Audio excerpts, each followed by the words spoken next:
Hello everyone, welcome to break time classes. इस video में हम पॉलिटी का कंप्लीट यहाँ पर रिवीजन करेंगे और यही टॉपिक जो है सबसे ज़्यादा एग्जाम में पूछे जाते हैं। सब कुछ यहाँ पर रिवाइज हो जाएगा। तो चलिए शुरू करते हैं। और ये आने वाले सभी एग्जाम्स के लिए इंपॉर्टेंट होगा, यूपी पीसीएस के लिए भी होगा और बाकी के जो एग्जाम आने वाले हैं आरओ है, वीडियो है, सबके लिए इंपॉर्टेंट होगा। तो चलिए शुरू करेंगे। जितना भी हैंड रिटन नोट्स वगैरह या फिर जो भी टेस्ट है उसको ज्वाइन करने के लिए जो ग्रुप है उस पर इस नंबर पर व्हाट्सएप करके उस ग्रुप की डिटेल्स लेकर उसको पढ़कर चाहे तो ज्वाइन कर सकते हैं। तो चलिए शुरू करेंगे। तो सबसे पहले पढ़ेंगे प्रस्तावना। प्रस्तावना से काफ़ी प्रश्न पूछे जाते हैं और इसमें 3 प्रमुख वाद जुड़े हुए हैं। वो वाद पूछे जाते हैं कि इसमें से कौन सा प्रस्तावना से जुड़ा हुआ है। तो पहला है यूनियन ऑफ इंडिया बनाम मदन गोपाल। ये मदन गोपाल वाला वाद आया था 1957 में और इसमें कहा गया था कि प्रस्तावना को न्यायालय में प्रवर्तित नहीं किया जा सकता, यानी अगर कोई प्रस्तावना का उल्लंघन करता है तो उसके खिलाफ कोर्ट में नहीं जाया जा सकता। ऐसा बोला था ये मदन गोपाल वाद में। अगला जो है वाद वो है बेरूबाड़ी। ये बहुत इंपॉर्टेंट है, 1960 में आया था। अब इसमें कहा गया था कि अगर संविधान की भाषा संदिग्ध हो, अगर पूरे संविधान में कहीं पे निर्णय लेने में कठिनाई हो रही हो तो उस जगह पे जो प्रस्तावना है उसकी हेल्प ली जा सकती है नैतिक निर्णय करने में।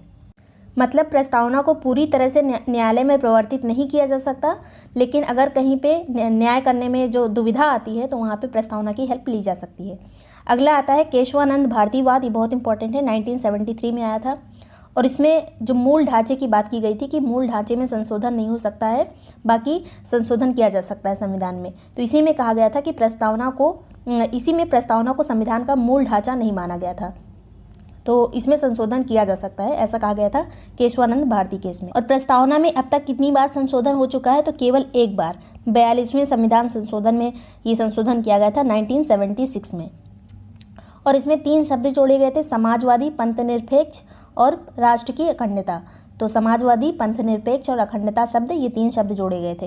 ये इसी क्रम में आपको याद रखने हैं। तो क्रम भी पूछा जा सकता है, पहले कौन सा आता है जो हम भारत के लोग भारत को एक संपूर्ण प्रभु संपन्न समाजवादी पंथनिरपेक्ष लोकतंत्रात्मक गणराज्य बनाने के लिए तथा उसके समस्त नागरिकों को सामाजिक, आर्थिक और राजनीतिक न्याय, ये सभी जो क्रम है, पूरा जो प्रस्तावना है, काफ़ी लोगों को ये याद होगी।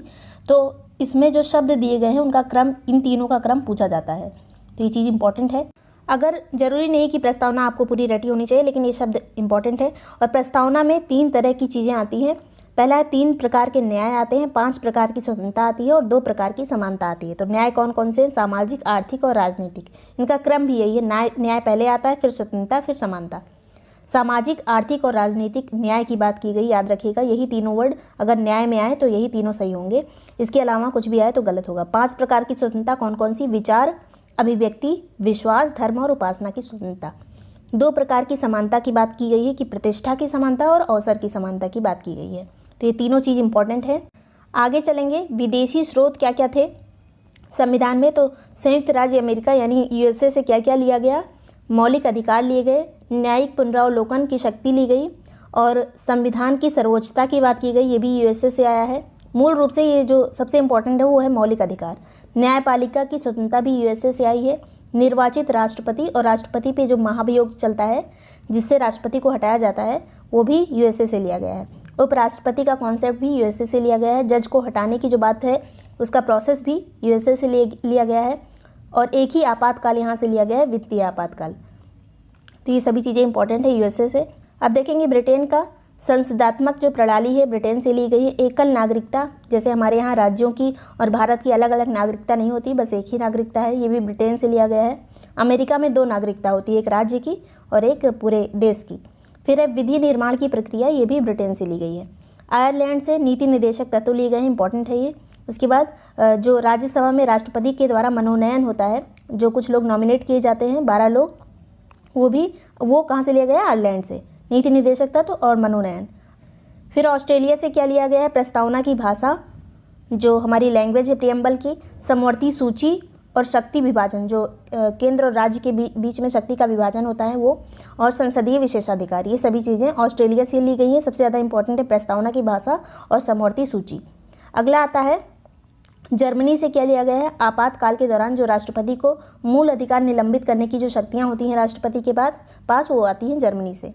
तो जर्मनी में हिटलर था, इसलिए आप याद कर सकते हैं कि जो आपातकाल के दौरान सभी हमारे अधिकार खत्म हो जाते हैं। कौन कौन से बचते हैं? तो आर्टिकल 20-21 के तहत जो हमारे अधिकार प्राप्त हैं 20, 21 सभी हम आगे देखेंगे क्या हैं, वो बचे रह जाते हैं, बाकी सभी ख़त्म हो जाते हैं आपातकाल के दौरान। आगे आएगा कनाडा। कनाडा से लिया गया है संघात्मक विशेषताएं। अवशिष्ट शक्ति केंद्र के पास होगी। जो हमारे यहाँ अवशिष्ट शक्तियाँ होती हैं वो केंद्र के पास होती हैं, झुकाव जो है वो केंद्र की तरफ है। और राज्यपाल जो रखे जाते हैं हर राज्यों में केंद्र की तरफ से, ये सब कनाडा से लिया गया है।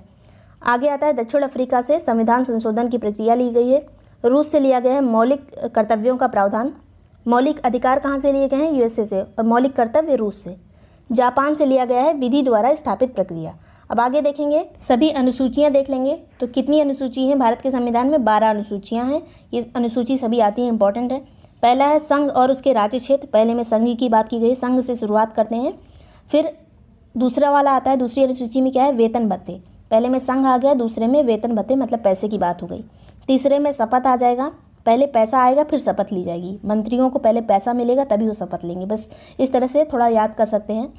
और फिर आता है चौथा, क्या होगा, राज्यसभा में प्रतिनिधित्व। अब संघ की बात खत्म हो गई, यहाँ पे राज्यसभा आ गया। बाद में क्या आता है, राज्यसभा में प्रतिनिधित्व। उसके बाद फिर है 5 में अनुसूचित जाति और जनजाति का प्रशासन। जो पूरे देश में अनुसूचित जाति और जनजाति क्षेत्र होते हैं उनके प्रशासन की बात की गई है 5 में। और 6 में क्या है, तो बस इन 4 राज्यों की अनुसूचित जाति और जनजाति के प्रशासन की बात की गई है 6 में। कौन कौन सा राज्य है, असम, मेघालय, त्रिपुरा, मिजोरम। इन 4 राज्यों का 6 अनुसूची में है, और बाकी जो जनजातियाँ हैं और अनुसूचित जाति है उनके प्रशासन की बात 5 में है। तो ये चारों राज्य आपको याद होने चाहिए, असम, मेघालय, त्रिपुरा, मिजोरम। फिर आता है 7वां नंबर की अनुसूची। इसमें संघ सूची, राज्य सूची और समवर्ती सूची दी गई है, या फिर शक्तियों का पृथक्करण भी इसकी जगह पे लिखा जा सकता है। सब सूची के लिए अलग अलग यहाँ पे बात की गई है। संघ सूची में कितने सब्जेक्ट हैं अभी वर्तमान में, 100। राज्य सूची में 61, समवर्ती सूची में 52। तो ये भी याद होना चाहिए।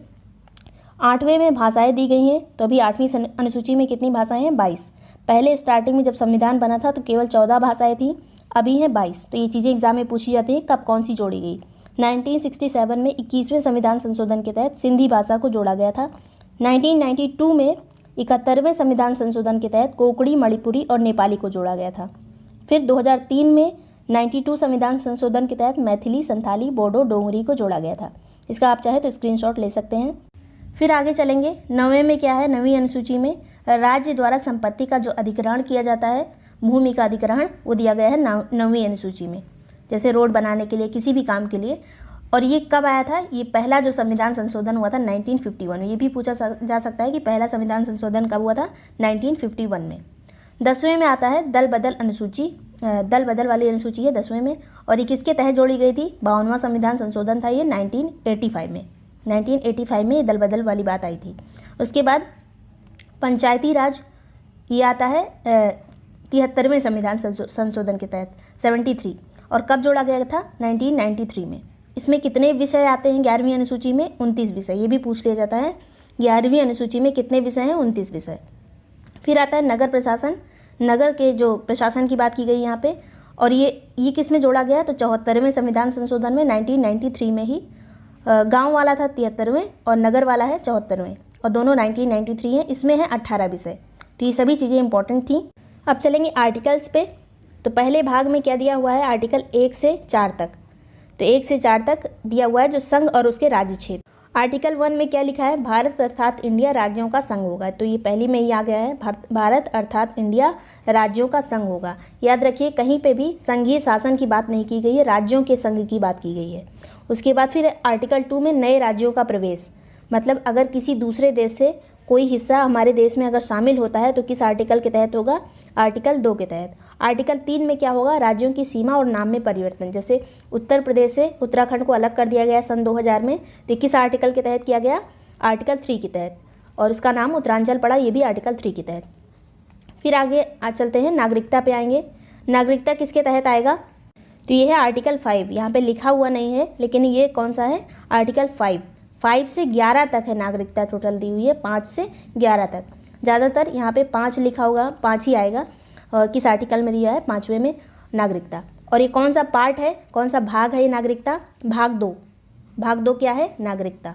भाग 1 क्या था, संघ और उसके राज्य क्षेत्र। भाग 2 क्या है, नागरिकता। और कितने तरह से नागरिकता ली जा सकती है, तो जन्म से एक ली जा सकती है, वंश परंपरा से ली जा सकती है, देशीकरण से, पंजीकरण द्वारा, भूमि विस्तार द्वारा। तो इतने तरीके हैं नागरिकता लेने के। इसके अलावा अगर कुछ और भी आता है तो वो गलत होगा, वो वाला ऑप्शन आपका गलत होगा। जन्म से, वंश परंपरा से, देशीकरण से, पंजीकरण द्वारा और भूमि विस्तार द्वारा। आगे चलते हैं, भाग 3 आ गया। भाग 3 में क्या दिया हुआ है? मौलिक अधिकार। ये बहुत इंपॉर्टेंट है। भाग 3 मौलिक अधिकार 12 से 35 तक है मौलिक अधिकार। और कितने तरह के मौलिक अधिकार होते हैं? 6 तरह के। वर्तमान में 6 तरह के मौलिक अधिकार हैं। पहले 7 तरह के होते थे, लेकिन अब संपत्ति के अधिकार को खत्म कर दिया गया है। तो कितने हो गए? 6 मौलिक अधिकार। इसको संपत्ति के अधिकार को मूल अधिकार से बाहर कर दिया गया है। तो पहला वाला जो आता है समानता का अधिकार। पहला आता है समानता का अधिकार, 6 में पहला है ये। फिर आगे चलेंगे, समानता के अधिकार के तहत कौन कौन से अनुच्छेद हैं? 14, 15, 16, 17, 18। 14 से लेकर 18 तक समानता का अधिकार दिया हुआ है।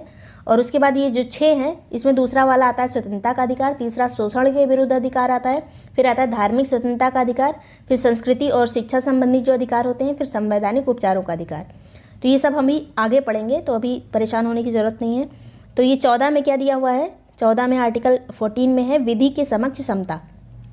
14 में क्या है? ये आपको याद ही होना चाहिए, बहुत ज़रूरी है। 14 में है विधि के समक्ष समता, मतलब कानून के सामने सभी लोग बराबर हैं। फिर आर्टिकल 15 में क्या है? 15 में क्या है? धर्म, नस्ल, जाति, लिंग और जन्म स्थान। किसके किसके आधार पर? धर्म, नस्ल, जाति, लिंग और जन्म स्थान के आधार पर किसी के साथ भेदभाव नहीं किया जाएगा। तो भेदभाव के विरोध की बात की गई है 15 में। 16 में क्या है? लोक नियोजन के विषय में अवसर की समानता, मतलब जो सरकारी काम है या सरकारी जॉब है उसमें सबको समानता दी जाएगी। इसमें कुछ अपवाद है, जैसे अनुसूचित जाति, जनजाति, पिछड़े वर्ग, इन सबको थोड़ा आरक्षण मिलता है, महिलाओं को भी आरक्षण मिलता है। तो ये कुछ अपवाद हैं, लेकिन सभी के साथ समानता बरती जाएगी। ये किस में है? आर्टिकल 16 में। फिर है आर्टिकल 17 में क्या है? अस्पृश्यता का अंत, मतलब जो छुआछूत है इसका नाम रख दिया गया अस्पृश्यता। इसके अंत की बात की गई है आर्टिकल 17 में, आर्टिकल 17 में। आर्टिकल 18 में क्या है? उपाधियों का अंत। उपाधियों का अंत मतलब जो पहले महाराजा राजा की उपाधि दी जाती थी, ये अब नहीं दी जाती है। और इसमें ये चीज़ें नहीं आएगी जो भारत रत्न और पद्म भूषण, पद्मश्री ये सब दिए जाते हैं, ये इसमें शामिल नहीं किया गया है। इसे सम्मान की बात कही जाती है, उपाधि नहीं माना जाता इसे। आगे चलेंगे तो 18 क्या हो गया? उपाधियों का अंत। फिर आता है स्वतंत्रता का अधिकार। ये दूसरा वाला मौलिक अधिकार है। पहला था समानता का अधिकार, दूसरा है स्वतंत्रता का अधिकार। ये कितने तक है? 19 से लेके आर्टिकल 19 से लेके 22 तक दिया हुआ है स्वतंत्रता का अधिकार। अब 19 वाले में ये 6 पार्ट हैं। 6 पार्ट हैं 19 वाले में। कौन कौन से? स्वतंत्रता कितने टाइप की है 19 में? तो पहला है आर्टिकल जो 19A है, बोलने की स्वतंत्रता यानी अभिव्यक्ति की स्वतंत्रता। ये किस में कहा गया है? 19A में। और इसी में आता है प्रेस की स्वतंत्रता। तो ये एग्जाम में पूछा जाता है बहुत, प्रेस की स्वतंत्रता को किस आर्टिकल में रखा गया है? 19A में। दूसरा आता है 19B, इसमें शांतिपूर्ण एकत्रित होने की स्वतंत्रता, मतलब कई लोग इकट्ठा होकर शांतिपूर्ण ढंग से, उनके पास हथियार ना हो, वो सभा कर सकते हैं। तो पहले क्या मिला? पहले बोलने की स्वतंत्रता मिली, फिर इकट्ठा होने की स्वतंत्रता मिली। फिर 19C में क्या आएगा? संघ बनाने की स्वतंत्रता। अब जब इकट्ठा ही हो गए हैं, सभा बना ही ली है, तो एक संघ भी बनाने की स्वतंत्रता दी गई है। फिर 19D में क्या आएगा? देश के किसी भी क्षेत्र में आवागमन की स्वतंत्रता, मतलब हम कभी कहीं भी पूरे देश में कहीं भी किसी भी राज्य में जा सकते हैं। तो ये है 19 का D। फिर 19 का E क्या है? निवास करने और बसने की स्वतंत्रता, मतलब देश में हम कहीं भी जाएं और वहाँ पे अपना, जैसे मध्य प्रदेश गए, वहाँ पे अपना घर बना के वहीं रह सकते हैं। तो ये किस में आएगा? 19E में। तो पहले बोलने की स्वतंत्रता मिली थी, फिर सभा बनाने की, फिर संघ बनाने की भी मिल गई, फिर आने जाने की भी मिल गई, फिर वहीं पे रहने की भी मिल गई। तो इस तरह से आप याद कर सकते हैं। 19G में क्या है? अगर वहाँ रहेंगे तो हमें व्यापार की भी ज़रूरत होगी, पैसे की भी ज़रूरत होगी, तो व्यापार और जीविका चलाने की भी स्वतंत्रता है। तो ये आ गया 19G में। तो ये चीज़ें ऐसे याद कर लीजिए।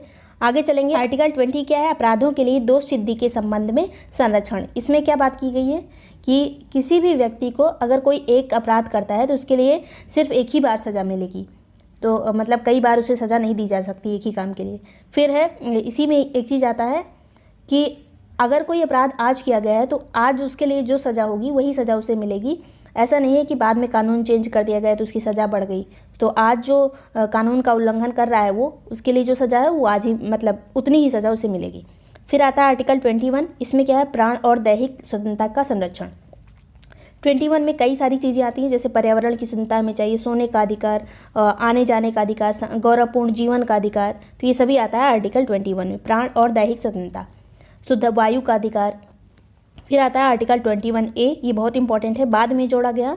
ये किस संविधान संशोधन में 86 में जोड़ा गया। 86वां जो संविधान संशोधन था 2002 में जोड़ा गया ये आर्टिकल 21A। इसमें कहा गया है कि 6 से 14 साल की बच्चों को निःशुल्क और अनिवार्य शिक्षा प्रदान की जाएगी। 6 से 14 साल। अब 6 साल से कम वालों को जो व्यवस्था की गई है वो नीति निर्देशक तत्व में आएगा भी आर्टिकल 45 में। तो ये 21A में 6 से 14 साल की बात की गई है, तो इसमें कन्फ्यूज़न नहीं होना चाहिए। आगे चलेंगे। आर्टिकल 22 क्या है? कुछ दशाओं में गिरफ्तारी और निरोध में संरक्षण।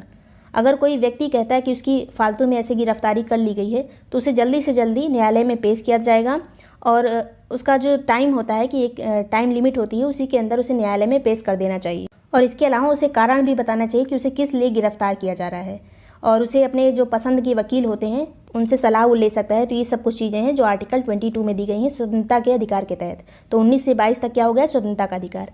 आगे आता है शोषण के विरुद्ध अधिकार। जो तीसरा वाला था मौलिक अधिकार में क्या था? शोषण के विरुद्ध अधिकार। पहला था समानता का अधिकार, दूसरा था स्वतंत्रता का अधिकार, तीसरा है शोषण के विरुद्ध अधिकार। इसमें 2 आर्टिकल आते हैं 23 और 24। 23 में क्या दिया है? मानव के दुर्व्यवहार और बलात् श्रम का प्रतिषेध। मतलब किसी को दुर्व्यापार किसी का नहीं किया जा सकता है, बलात् श्रम नहीं लिया जा सकता किसी से। फिर आर्टिकल 24 में क्या है? जो 14 साल के से कम के जो बच्चे हैं उनसे फैक्ट्री में काम नहीं करवाया जा सकता। तो ये है आर्टिकल 24 में 14 साल से कम के बच्चों की बात है। आगे चलेंगे तो 23-24 शोषण के विरुद्ध हो गया। फिर आता है धार्मिक स्वतंत्रता का अधिकार। धार्मिक स्वतंत्रता का अधिकार जो कि मौलिक अधिकार में चौथे नंबर पे आता है। और इसमें कौन कौन से अनुच्छेद हैं? 25, 26, 27, 28, जिसमें 25, 26 ज़्यादा इंपॉर्टेंट है। 25 में क्या दिया हुआ है? अंतःकरण की और धर्म के अबाध रूप से मानने, आचरण करने और प्रचार करने की स्वतंत्रता। मतलब हम अपने अंदर से जिस भी धर्म को चाहे मान सकते हैं, पूजा कर सकते हैं, आचरण कर सकते हैं, प्रचार कर सकते हैं। तो ये आर्टिकल 25 में दिया है। 26 में क्या दिया है? धार्मिक कार्यों के प्रबंध की स्वतंत्रता। मतलब कहीं पे रामायण हो रही है या फिर कहीं पे नमाज हो रही है तो उसका प्रबंध कर सकते हैं अपना। तो ये है धार्मिक कार्यों के प्रबंध की स्वतंत्रता। अगला आता है आर्टिकल 27, जिसमें ये कहा गया है कि राज्य किसी भी व्यक्ति को ऐसे कर देने के लिए बाध्य नहीं करेगा जिसकी आय किसी विशेष धर्म को जाए। मतलब अगर कोई टैक्स लेने की जो सरकार है कोई ऐसा टैक्स नहीं लेगी जिसका किसी विशेष धर्म से लेना देना हो, मतलब किसी विशेष धर्म को टैक्स जाता हो, तो ऐसा नहीं करेगी सरकार। यह है आर्टिकल 27। 28 में क्या है? राज्य द्वारा पूरी तरह से पोषित जो विद्यालय होंगे वहाँ पे किसी धर्म विशेष की शिक्षा नहीं दी जाएगी। यह है आर्टिकल 28 में। 24 वाला 25 और 26 इंपॉर्टेंट है। धार्मिक स्वतंत्रता में अंतःकरण की स्वतंत्रता और उसके बाद आचरण प्रचार की स्वतंत्रता। 26 में है धार्मिक कार्यों के प्रबंध की स्वतंत्रता। अगला आता है 5वें नंबर का मौलिक अधिकार कौन सा है? 4 हो गया था कौन सा? धार्मिक स्वतंत्रता का अधिकार। अब 5वां आता है संस्कृति और शिक्षा संबंधी अधिकार। इसमें क्या दिया गया है? यह है आर्टिकल 29 और 30 के अंतर्गत आते हैं, संस्कृति और शिक्षा संबंधी अधिकार के अंतर्गत। तो इसमें आर्टिकल 29 में क्या दिया हुआ है? 29 में है अल्पसंख्यक वर्गों के हितों का संरक्षण। अल्पसंख्यक वर्गों के हितों का संरक्षण किसमें है? आर्टिकल 29 में। 30 में क्या है? शिक्षा संस्थाओं की स्थापना और प्रशासन का अल्पसंख्यक का अधिकार। मतलब कोई अल्पसंख्यक समुदाय है तो वो अपने शिक्षा व्यवस्था की स्थापना कर सकता है। जैसे आपने मदरसों को देखा होगा, तो ये सब आर्टिकल 30 के अंतर्गत आते हैं। आगे चलेंगे संवैधानिक उपचारों का अधिकार। तो ये सभी जितने भी आर्टिकल दिए हुए थे मौलिक अधिकार में, ये सभी का संरक्षण करने वाला अधिकार है आर्टिकल 32। इसमें केवल एक ही आर्टिकल आता है, आर्टिकल 32। इस 32 में क्या दिया हुआ है? तो सर्वोच्च न्यायालय 5 रिट जारी कर सकता है। अगर किसी व्यक्ति को लगता है कि उसे फालतू में गिरफ्तार कर लिया गया है या फिर उसके मौलिक अधिकारों का उल्लंघन हुआ है तो सर्वोच्च न्यायालय में डायरेक्टली जा सकता है। और जो सुप्रीम कोर्ट है 5 तरह की रिट जारी करता है। तो पूछा जाता है कौन कौन सी रिट? बंदी प्रत्यक्षीकरण। मतलब अगर किसी व्यक्ति को लगता है कि उसे फालतू में गिरफ्तार किया गया है तो सुप्रीम कोर्ट जो है बंदी प्रत्यक्षीकरण वाली रिट जारी करता है। मतलब उस व्यक्ति को तुरंत न्यायालय में पेश किया जाए और उसकी जो तहकीकात है वो की जाए कि उस सच में दोषी है या फिर नहीं। फिर आता है परमादेश। तो ये किसी व्यक्ति को आदेश दिया जाता है, कोई सरकारी व्यक्ति है उसको आदेश दिया जाता है कोई काम करने के लिए कि तुम्हारा ये काम है, इसको करो। फिर प्रतिषेध। प्रतिषेध में ये होता है कि कोई ऊपर वाला जो न्यायालय होता है कोर्ट, वो निचले न्यायालय को, मतलब सुप्रीम कोर्ट है तो वो हाई कोर्ट को, या हाई कोर्ट है तो निचले न्यायालय को कोई निर्देश दे सकता है या फिर किसी काम के लिए रोक सकता है कि तुम्हारा ये अधिकार क्षेत्र नहीं है, तुम इस काम को मत करो, ये निर्णय लेने का अधिकार तुम्हारा नहीं है, तुम्हारे क्षेत्र में नहीं आता है। तो ये हो गया प्रतिषेध। उत्प्रेषण क्या है कि मतलब किसी निचले वाले जो न्यायालय ने कोई निर्णय दे दिया है तो ऊपर वाला न्यायालय बोलेगा कि इसको पास करो मेरे पास, ये मेरा काम था तुम्हारा नहीं। तो ये हो गया उत्प्रेषण, ये काम करने की बात है। फिर है अधिकार परीक्षा, मतलब किसी से पूछा जाएगा कि किस अधिकार से तुमने ये काम किया, तुम्हारा ये अधिकार नहीं था और तुमने अपने कार्य क्षेत्र से बाहर जाके ये काम किया, तो आएगा अधिकार परीक्षा। फिर आगे चलेंगे, मौलिक अधिकार में जो भी इंपॉर्टेंट संशोधन हो चुके हैं, गोलकनाथ बनाम पंजाब राज्य संशोधन हुआ था 1967 में। इसमें कहा गया था कि संविधान के किसी भी भाग में संशोधन नहीं किया जा सकता, ये था गोलकनाथ हुआ 1967। फिर आया केशवानंद भारती बनाम केरल राज्य 1973 में, यही सबसे ज़्यादा इंपॉर्टेंट है। और इसमें जो मूल ढांचे की बात की गई कि मतलब संशोधन हो सकता है लेकिन उसका जो स्वरूप है संविधान का, मूल ढांचे में परिवर्तन नहीं आ सकता। फिर आता है मिनर्वा मिल्स बनाम भारत संघ, ये 1980 में आया। इसमें जो सुप्रीम कोर्ट है उसे न्यायिक पुनरावलोकन की शक्ति दी गई, तो ये आता है मिनर्वा मिल्स वाले में 1980 में। अगर कोई गलत निर्णय लिया गया हो तो उसमें ये फिर से अपना निर्णय बदल सकता है, या फिर संसद ने कोई ऐसा काम कर दिया है जो सही नहीं है, फालतू का संशोधन कर दिया है, तो उसका वो सुप्रीम कोर्ट पुनरावलोकन कर सकता है। आगे चलेंगे, राज्य के नीति निर्देशक तत्व किस में आते हैं भाग में, तो ये भाग 4 में आते हैं राज्य के नीति निर्देशक तत्व। भाग 3 में क्या आता था, मौलिक अधिकार। भाग 1 में क्या आता था, संघ और उसके राज्य क्षेत्र। भाग 2 में क्या था, नागरिकता। अब भाग 4 में क्या है, राज्य के नीति निर्देशक तत्व। किस आर्टिकल में आता है, 36 से 51, 36 से 51। आर्टिकल 38 में क्या है, जो इंपॉर्टेंट इसमें आर्टिकल आते हैं बस वही यहाँ पे होंगे। आर्टिकल 38 में है नागरिकों को सामाजिक, आर्थिक और राजनीतिक न्याय प्रदान करना। कौन कौन से न्याय, सामाजिक, आर्थिक और राजनीतिक न्याय, ये प्रस्तावना में भी हम देख चुके हैं। तो अगर एग्जाम में पूछा जाता है कि सामाजिक, आर्थिक और राजनीतिक न्याय की बात कहाँ की गई है, तो संविधान के प्रस्तावना में भी की गई है और नीति निर्देशक तत्वों में भी, दोनों सही होगा। फिर आर्टिकल 39A में क्या दिया हुआ है, ए में दिया है समान न्याय और निःशुल्क विधिक सहायता। समान न्याय और निःशुल्क विधिक सहायता किसमें है, आर्टिकल 39A में, ये बहुत इंपॉर्टेंट है। 39B में क्या है, सार्वजनिक धन का स्वामित्व व नियंत्रण, मतलब सार्वजनिक हित की बात की गई है। जो धन है किसी ऐसे काम में खर्च हो जिसमें सबका हित हो, तो ऐसी बात की गई 39B में। 39C में क्या है, धन का समान वितरण। ये अभी यूपीएससी में भी ये क्वेश्चन आया था, इनडायरेक्टली आया था ये क्वेश्चन। धन का समान वितरण किसमें बात की गई है, डायरेक्ट क्वेश्चन था लगभग। तो ये किसमें कहा गया था, तो नीति निर्देशक तत्व, उसमें ऑप्शन दिया हुआ था। तो ये 39C में आता है, नीति निर्देशक तत्व में धन का समान वितरण। आगे चलेंगे, आर्टिकल 40 में क्या है, ग्राम पंचायत। 40 में क्या दिया हुआ है, ग्राम पंचायत, इंपॉर्टेंट है। 41 में है कुछ दशाओं में काम, शिक्षा और लोक सहायता पाने का अधिकार। कुछ दशाओं में काम, शिक्षा और लोक सहायता पाने का अधिकार किसमें है, 41 में। आगे चलेंगे 42 में, इंपॉर्टेंट है क्योंकि इसमें प्रसूति सहायता की बात की गई है, तो महिलाओं से संबंधित जहां बात आ जाती है वो इंपॉर्टेंट हो जाता है। आर्टिकल 42 काम की न्याय संगत और मानवोचित दशाएं, और इसी में आता है प्रसूति सहायता।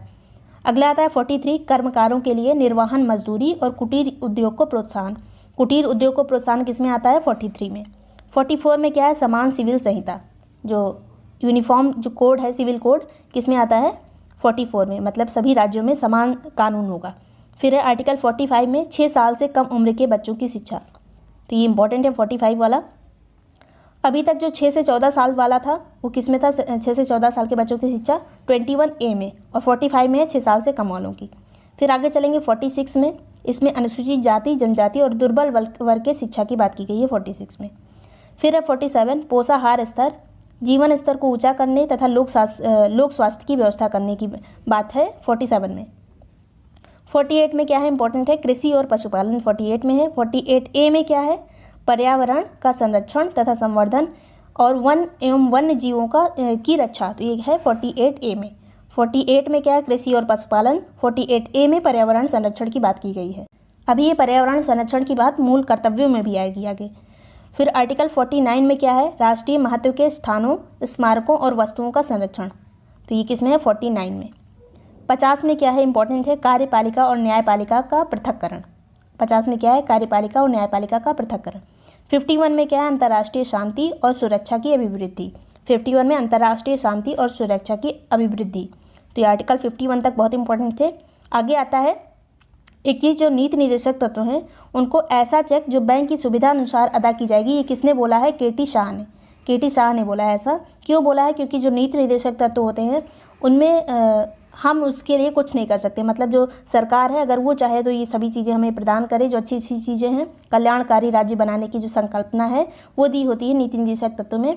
अगर सभी जो सरकारें हैं ऐसा करने लग जाएंगी, सभी जितने इसमें काम दिए गए हैं तो बहुत अच्छा शासन चलेगा। लेकिन अगर सरकार ऐसा करती नहीं है तो हम इसके खिलाफ कोर्ट में नहीं जा सकते, बस मूल अधिकारों के खिलाफ हम कोर्ट में जा सकते हैं। फिर है आर्टिकल 4A। आर्टिकल 4A अभी तक 4 चल रहा था जिसमें नीति निर्देशक तत्व दिए थे, अब भाग 4A आ गया है और इसमें है मौलिक कर्तव्य। मौलिक कर्तव्य किसमें है? 4A में। और इसमें भी एक ही आर्टिकल है 51A। 51A एक आर्टिकल है, लेकिन इसके अंतर्गत 11 मूल कर्तव्य आते हैं। तो मौलिक कर्तव्य किसमें दिए हैं? आर्टिकल 51A में, भाग 4A में कितने मूल कर्तव्य हैं? 11। और ये मूल कर्तव्य जो हैं वो कब जोड़े गए? 1976 में, जो 42वां संविधान संशोधन था उसके तहत जोड़े गए थे। किस समिति की सिफारिश पर पूछा जाता है? तो स्वर्ण सिंह समिति की सिफारिश पर जोड़े गए थे। और जब जोड़े गए थे तब केवल 10 थे। फिर बाद में सन 2002 में एक कर्तव्य और जोड़ा गया, जो माता पिता का कर्तव्य है कि बच्चों को शिक्षा प्रदान करना, 6 से 14 साल वालों बच्चों को। तो ये बाद में जोड़ा गया, तो इस तरह से 11 हो गए। स्टार्टिंग में कितने थे? मूल रूप से 10 थे। पहला वाला मूल कर्तव्य क्या है? संविधान का पालन, उसकी आदर्श संस्था, राष्ट्रध्वज, राष्ट्रगान का आदर। तो इसमें सब आदर की बात की गई है, जो हमारी संस्था है, राष्ट्रध्वज, राष्ट्रगान, तो ये पहले में आ जाएगा। इसमें नंबर नहीं पूछा जाता किस नंबर पे है, बस आपको याद होना चाहिए कि मूल कर्तव्य में है कि नहीं। ऐसे पूछा जाता है कि इनमें से कौन सा मूल कर्तव्य में शामिल नहीं है। तो ज़्यादातर ये रहता है कि वोट देने का अधिकार, तो वोट देने का अधिकार हमारा मूल कर्तव्य नहीं है। वोट देने का कर्तव्य हमारा मूल कर्तव्य नहीं है।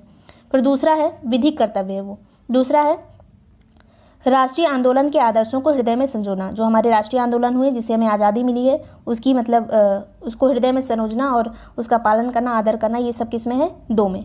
फिर है प्रभुता, एकता और अखंडता की रक्षा करना, ये 3 में है। इसमें आ बा आपको का खा गा भी मिल सकता है, ABC भी मिल सकता है, 1 2 3 यहाँ पे लिखा हुआ है। फिर देश की रक्षा करना, ये 4 में आएगा। तो आप ऐसे 1 2 3 4 याद कर लीजिए, वहाँ पे ABCD कर लीजिएगा। देश की रक्षा 4 में आएगा। फिर लोगों में समरसता और भ्रातृत्व की भावना, तो ये भाईचारे की भावना जो है 5 में दिया हुआ है। मतलब एकता में शक्ति होती है, हमारी मुट्ठी जो है वो 5 उंगलियों से बनी है। तो भ्रातृत्व की भावना किस में आएगा? 5 में। फिर है सामाजिक संस्कृति की गौरवशाली परंपरा का महत्व समझें, ये किस में आता है? 6 में आता है। 51A के 6 में आता है ये, सामाजिक संस्कृति और गौरवशाली परंपरा का महत्व। प्राकृतिक पर्यावरण की रक्षा और उसका संवर्धन किस में आता है? 7 में। तो पर्यावरण किस में आता है? 7 में। इसके पहले पर्यावरण किस में आया था? 48A में आया था, आपको ध्यान होगा। और ये कौन सा आर्टिकल चल रहा है? 51A। और इसमें 7वें नंबर पे है प्राकृतिक पर्यावरण की रक्षा और उसका संवर्धन। 8वें नंबर पे क्या आएगा? वैज्ञानिक दृष्टिकोण और ज्ञानार्जन की भावना का विकास। वैज्ञानिक दृष्टिकोण और ज्ञानार्जन की भावना का विकास किस में है? 8 में। सार्वजनिक संपत्ति की सुरक्षा करना किस में है? 9 में। और इसी तरह का जो एक और आर्टिकल था जिसमें राष्ट्रीय महत्व के स्मारकों, स्थानों और वस्तुओं का संरक्षण करना था, वो 49 में था। और ये है 51 और इसका 9 नंबर है सार्वजनिक संपत्ति को सुरक्षित करना। फिर आता है व्यक्तिगत और सामूहिक गतिविधियों के क्षेत्र में उत्कर्ष और विकास करना। मतलब व्यक्तिगत रूप से भी विकास करो और सामूहिक रूप से भी विकास करना है, ये 10 में आता है। 11 में है माता पिता या संरक्षक का 6 से 14 साल के बच्चों को प्राथमिक शिक्षा प्रदान करने का जो कर्तव्य होता है, किस में आएगा? ये आएगा मूल कर्तव्य में हमारे आएगा। किसके तहत जोड़ा गया? 2002 में जोड़ा गया, 86वें संविधान संशोधन के तहत। इतनी देर से हम संविधान संशोधन की बात करें, किस आर्टिकल में आता है संविधान संशोधन, ये भी पूछा जा सकता है। तो 368 में आता है संविधान संशोधन। आगे चलेंगे तो अन्य जो कुछ आर्टिकल हैं इंपॉर्टेंट है, राष्ट्रपति वाले बहुत इंपॉर्टेंट होते हैं। तो राष्ट्रपति किस में दिया है? आर्टिकल 52 में। और राष्ट्रपति में कार्यपालिका की जो शक्ति होती है वो निहित होती है, ये 53 में दिया है। राष्ट्रपति का निर्वाचन 54 में दिया है। और राष्ट्रपति पर महाभियोग जो बहुत पूछा जाता है 61 में दिया है। इसके अलावा अध्यादेश किस में आता है? अध्यादेश 1 2 3 123 में अध्यादेश आता है। तो ये चीज़ें इंपॉर्टेंट हैं एग्जाम के लिए। और उसी के बाद एक 124 जो आता है, 124 क्या है? 124 ये सुप्रीम कोर्ट। और एक जो आर्टिकल इंपॉर्टेंट है 76 में क्या आता है? तो 76 में महाधिवक्ता जो आता है, महाधिवक्ता। उसके बाद 148 इंपॉर्टेंट है, जो CAG होते हैं, कंट्रोलर जनरल ऑडिटर, ये किस में आता है? 148 में। तो ये चीज़ें इंपॉर्टेंट हैं। 76 में महान्यायवादी दिया है। जो राज्य का होता है उसे महाधिवक्ता कहते हैं। और जो भारत का महान्यायवादी मतलब भारत का जो वकील होता है, सरकार का वकील, उसे महान्यायवादी कहते हैं। राज्य का जो वकील होता है उसे महाधिवक्ता कहते हैं। तो महाधिवक्ता 165 में आता है, महान्यायवादी 76 में आता है। तो ये चीज़ें आपको याद होनी चाहिए। और ये अगर आपने रिवाइज कर लिया तो इसमें से 1-2 क्वेश्चन तो हर बार ही पूछा जाता है किसी भी एग्जाम में जहाँ पे पॉलिटी पूछा जाएगा। संसद में अगर बात करें किस भाग में दिया हुआ है संसद, तो संविधान के भाग 5 में दिया हुआ है। अगर आर्टिकल की बात करें तो आर्टिकल 79 है, लेकिन बहुत सारी चीज़ें 79 से 122 के बीच में है। अगर केवल संसद के बारे में अगर आर्टिकल पूछा जाए तो केवल 79 है, लेकिन अगर संसद का गठन, संरचना, अवधि, अधिकारी वगैरह और जो प्रक्रिया है, विशेषाधिकार, ये सभी चीज़ें 79 से 122 तक हैं, 122 तक हैं। तो यहाँ तक है ये पूरा संसद के बारे में 79 से 122 तक। अब संसद के अंग क्या क्या हो सकते हैं, तो संसद के 3 अभिन्न अंग है। यहाँ पे राष्ट्रपति भी माना जाता है, संसद का एक अभिन्न अंग है राष्ट्रपति। दूसरा नंबर है यहाँ पर राज्यसभा का, तीसरा नंबर है लोकसभा का। अब राज्यसभा का आर्टिकल कौन सा है, तो आर्टिकल आता है 80 में। राज्यसभा किस आर्टिकल में, संविधान के आर्टिकल 80 में। लोकसभा किस में है, आर्टिकल 81 में है। इसके अलावा जो राज्यसभा है इसे उच्च सदन भी कहा जाता है, लोकसभा को निचला सदन भी कहा जाता है। राज्यसभा में जो चुनने की, सदस्य बनने की आयु होती है वो 30 साल होती है, मतलब ये लोग बड़े हैं, मतलब उच्च सदन है ये। और जो लोकसभा है इसमें निचला सदन इसलिए कहा जाता है क्योंकि यहाँ पे जो सदस्य बनने की न्यूनतम आयु होती है वो 25 साल होती है। ये सब अभी हम आगे पढ़ेंगे। आगे बात करते हैं राष्ट्रपति जो है ये संसद के किसी भी सदन का सदस्य नहीं होता है। अगर बात करें राष्ट्रपति की तो न ये लोकसभा का सदस्य होगा, ना ही राज्यसभा का सदस्य होगा, लेकिन ये संसद का एक अभिन्न अंग माना जाता है। क्यों माना जाता है, क्योंकि संसद के दोनों सदनों द्वारा जो विधेयक पारित किया जाता है वो तब तक कानून नहीं बन पाता जब तक कि राष्ट्रपति उस पर अपने हस्ताक्षर नहीं करता है। जब तक कि राष्ट्रपति स्वीकृति ना दे दे तब तक कोई भी कानून नहीं बनेगा, वो विधेयक ही रहेगा। आगे बात करते हैं राष्ट्रपति की जो अन्य काम होते हैं, जैसे दोनों सदनों का अगर सत्र आहूत करना है, अगर कोई साधारण विधेयक से संबंधित कोई प्रॉब्लम आ रही है तो दोनों सदनों को, लोकसभा राज्यसभा दोनों की बैठक कौन बुलाता है, तो राष्ट्रपति बुलाता है। इसके अलावा सत्रावसान का काम भी राष्ट्रपति का है, लोकसभा को विघटित करने का भी काम। इस तरह से राष्ट्रपति के कई सारे कार्य हैं जो हम राष्ट्रपति स्पेशल चैप्टर में पढ़ेंगे। यहाँ पे देख लीजिए, सत्र आहूत करना, सत्रावसान करना, लोकसभा को विघटित करना, अध्यादेश जारी करना जब कोई सत्र ना चल रहा हो। आगे बात करते हैं भारतीय संसद किस संसद पर आधारित है, तो ब्रिटेन की संसद पर आधारित है। जैसे हमारे यहाँ निचला सदन उच्च सदन होता है, वैसे ही वहाँ पे भी है। इसके अलावा बात करते हैं पूरा डिटेल में राज्यसभा के बारे में। तो राज्यसभा किस अनुसूची में दिया हुआ है, तो चौथी अनुसूची में राज्यसभा का उल्लेख किया गया है संविधान की। कितनी सीटें होती हैं, तो अधिकतम 250 सीटें हो सकती हैं राज्यसभा में।